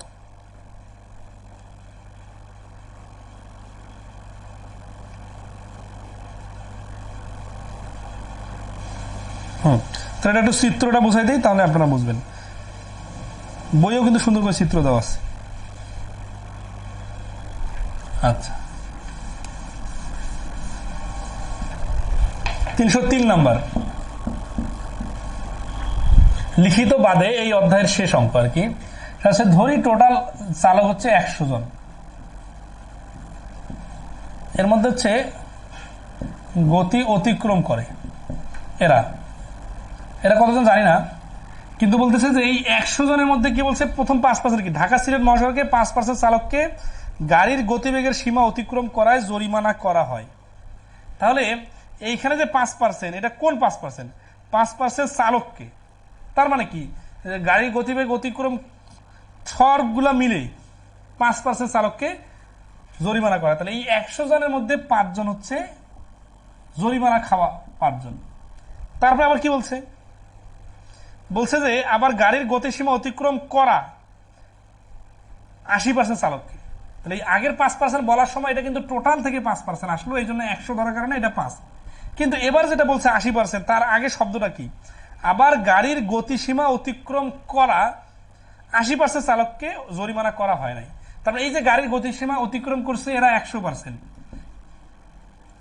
এরা কিন্তু অতিক্রম করে নাই, মানে এরা ভালো ভাবে গেছে। এই 100%-এর মধ্যে এই 80%-কে, তাহলে এটা হচ্ছে জরিমানা করা হয়েছে আর এটা হচ্ছে জরিমানা করা হয় নাই, এই 80%। তাহলে এই জরিমানা করা হয় নাই 80% দেখে আমরা বুঝতেছি যে এই 5 জনের কথা বলতেছে, এদের জরিমানা করা হয়েছে। তাহলে এইটা হচ্ছে 80% আর 20% মিলে তো 100%। তাহলে গাড়ির গতিবেগ অতিক্রম করছে এবং জরিমানা করা হয়েছে এইরকম চালকের সংখ্যা হচ্ছে 20%। এই 20%-এর ভ্যালু হচ্ছে 5 জন। তাহলে 100% ভ্যালু হবে। আচ্ছা, 100% ভ্যালু লাগবে কিনা একটু দেখি। ওই মহাসড়কে গাড়ির গতিসীমা অতিক্রম করা চালকের সংখ্যা শতকরা কত? ঠিক আছে, তাহলে টোটাল চালক যেহেতু 100 জন হয়, আর এই গাড়ির গতিসীমা অতিক্রম করা লোকগুলো বাড়ি করলে তো হয়ে যাচ্ছে। তাহলে আমরা এখানে 20% মান ভ্যালু পাচ্ছি 5, তাহলে এই 100% মানে কি, এই 20% আর এই 80% মিলে যে 100%, এইটার ভ্যালু হচ্ছে 25। এটা 5 গুণ, এটা 5 5 25। তাহলে এই 25 জন হচ্ছে গাড়ির গতিসীমা অতিক্রম করছে। কারণ আমাদের অ্যান্সার কি চাইছে, যে ওই মহাসড়কে গাড়ির গতিসীমা অতিক্রম করা চালকের সংখ্যা শতকরা কত। টোটাল চালক যদি 100 জন হয়, তাহলে গাড়ির গতিসীমা অতিক্রম করছে 25 জন, তাহলে আমরা ডাইরেক্ট বলতে পারি 25%। তাহলে এই প্রশ্নের অ্যান্সার হচ্ছে 25%। এক্স ধরে অঙ্কগুলো সহজ মনে হয়, সমস্যা নাই, এখানে এক্স ধরে করলে এই পার্সেন্টেজগুলো ফ্র্যাকশন চলে আসবে। আর এখানে যখন পার্সেন্টেজ অনেক বেশি ইউজ হয়, তখন এক্স ধরতে গেলে ওই পার্সেন্টেজগুলোকে বারবার কনভার্ট করতে অনেক সময় নষ্ট হয়। রিটেনের জন্য তো আমি সমীকরণের স্টারগুলো দেখাই দিছি প্রতিটা অঙ্কে, মানে অধিকাংশ অঙ্কে। তো যাই হোক, আজকে এই পর্যন্তই রাখলাম। হ্যাঁ, ইনশাল্লাহ আমাদের আগামী সপ্তাহ থেকে লাভ ক্ষতি শুরু হবে, আর লাভ ক্ষতি শেষ হলে তখন শতকরা এবং লাভ ক্ষতির রিটেনের উপর আলাদা একটা ক্লাস হবে। এইটার রিটেনের অঙ্কগুলো এখন না করে আমরা লাভ ক্ষতির সাথে একসাথে রিটেন অঙ্কগুলো করব, রিটেনের উপরে ক্লাস নিব। ঠিক আছে, তো আগামী সপ্তাহ থেকে লাভ ক্ষতি শুরু হবে। আপনারা যত পারেন প্র্যাকটিস করেন, আমরা আবার সলভ ক্লাসে আপনাদের প্রবলেমগুলো বাইর করে রাখেন, সলভ ক্লাসে ওগুলো সলভ করে দিব। আজকে এই পর্যন্তই, ভালো থাকবেন সবাই, শুভরাত্রি।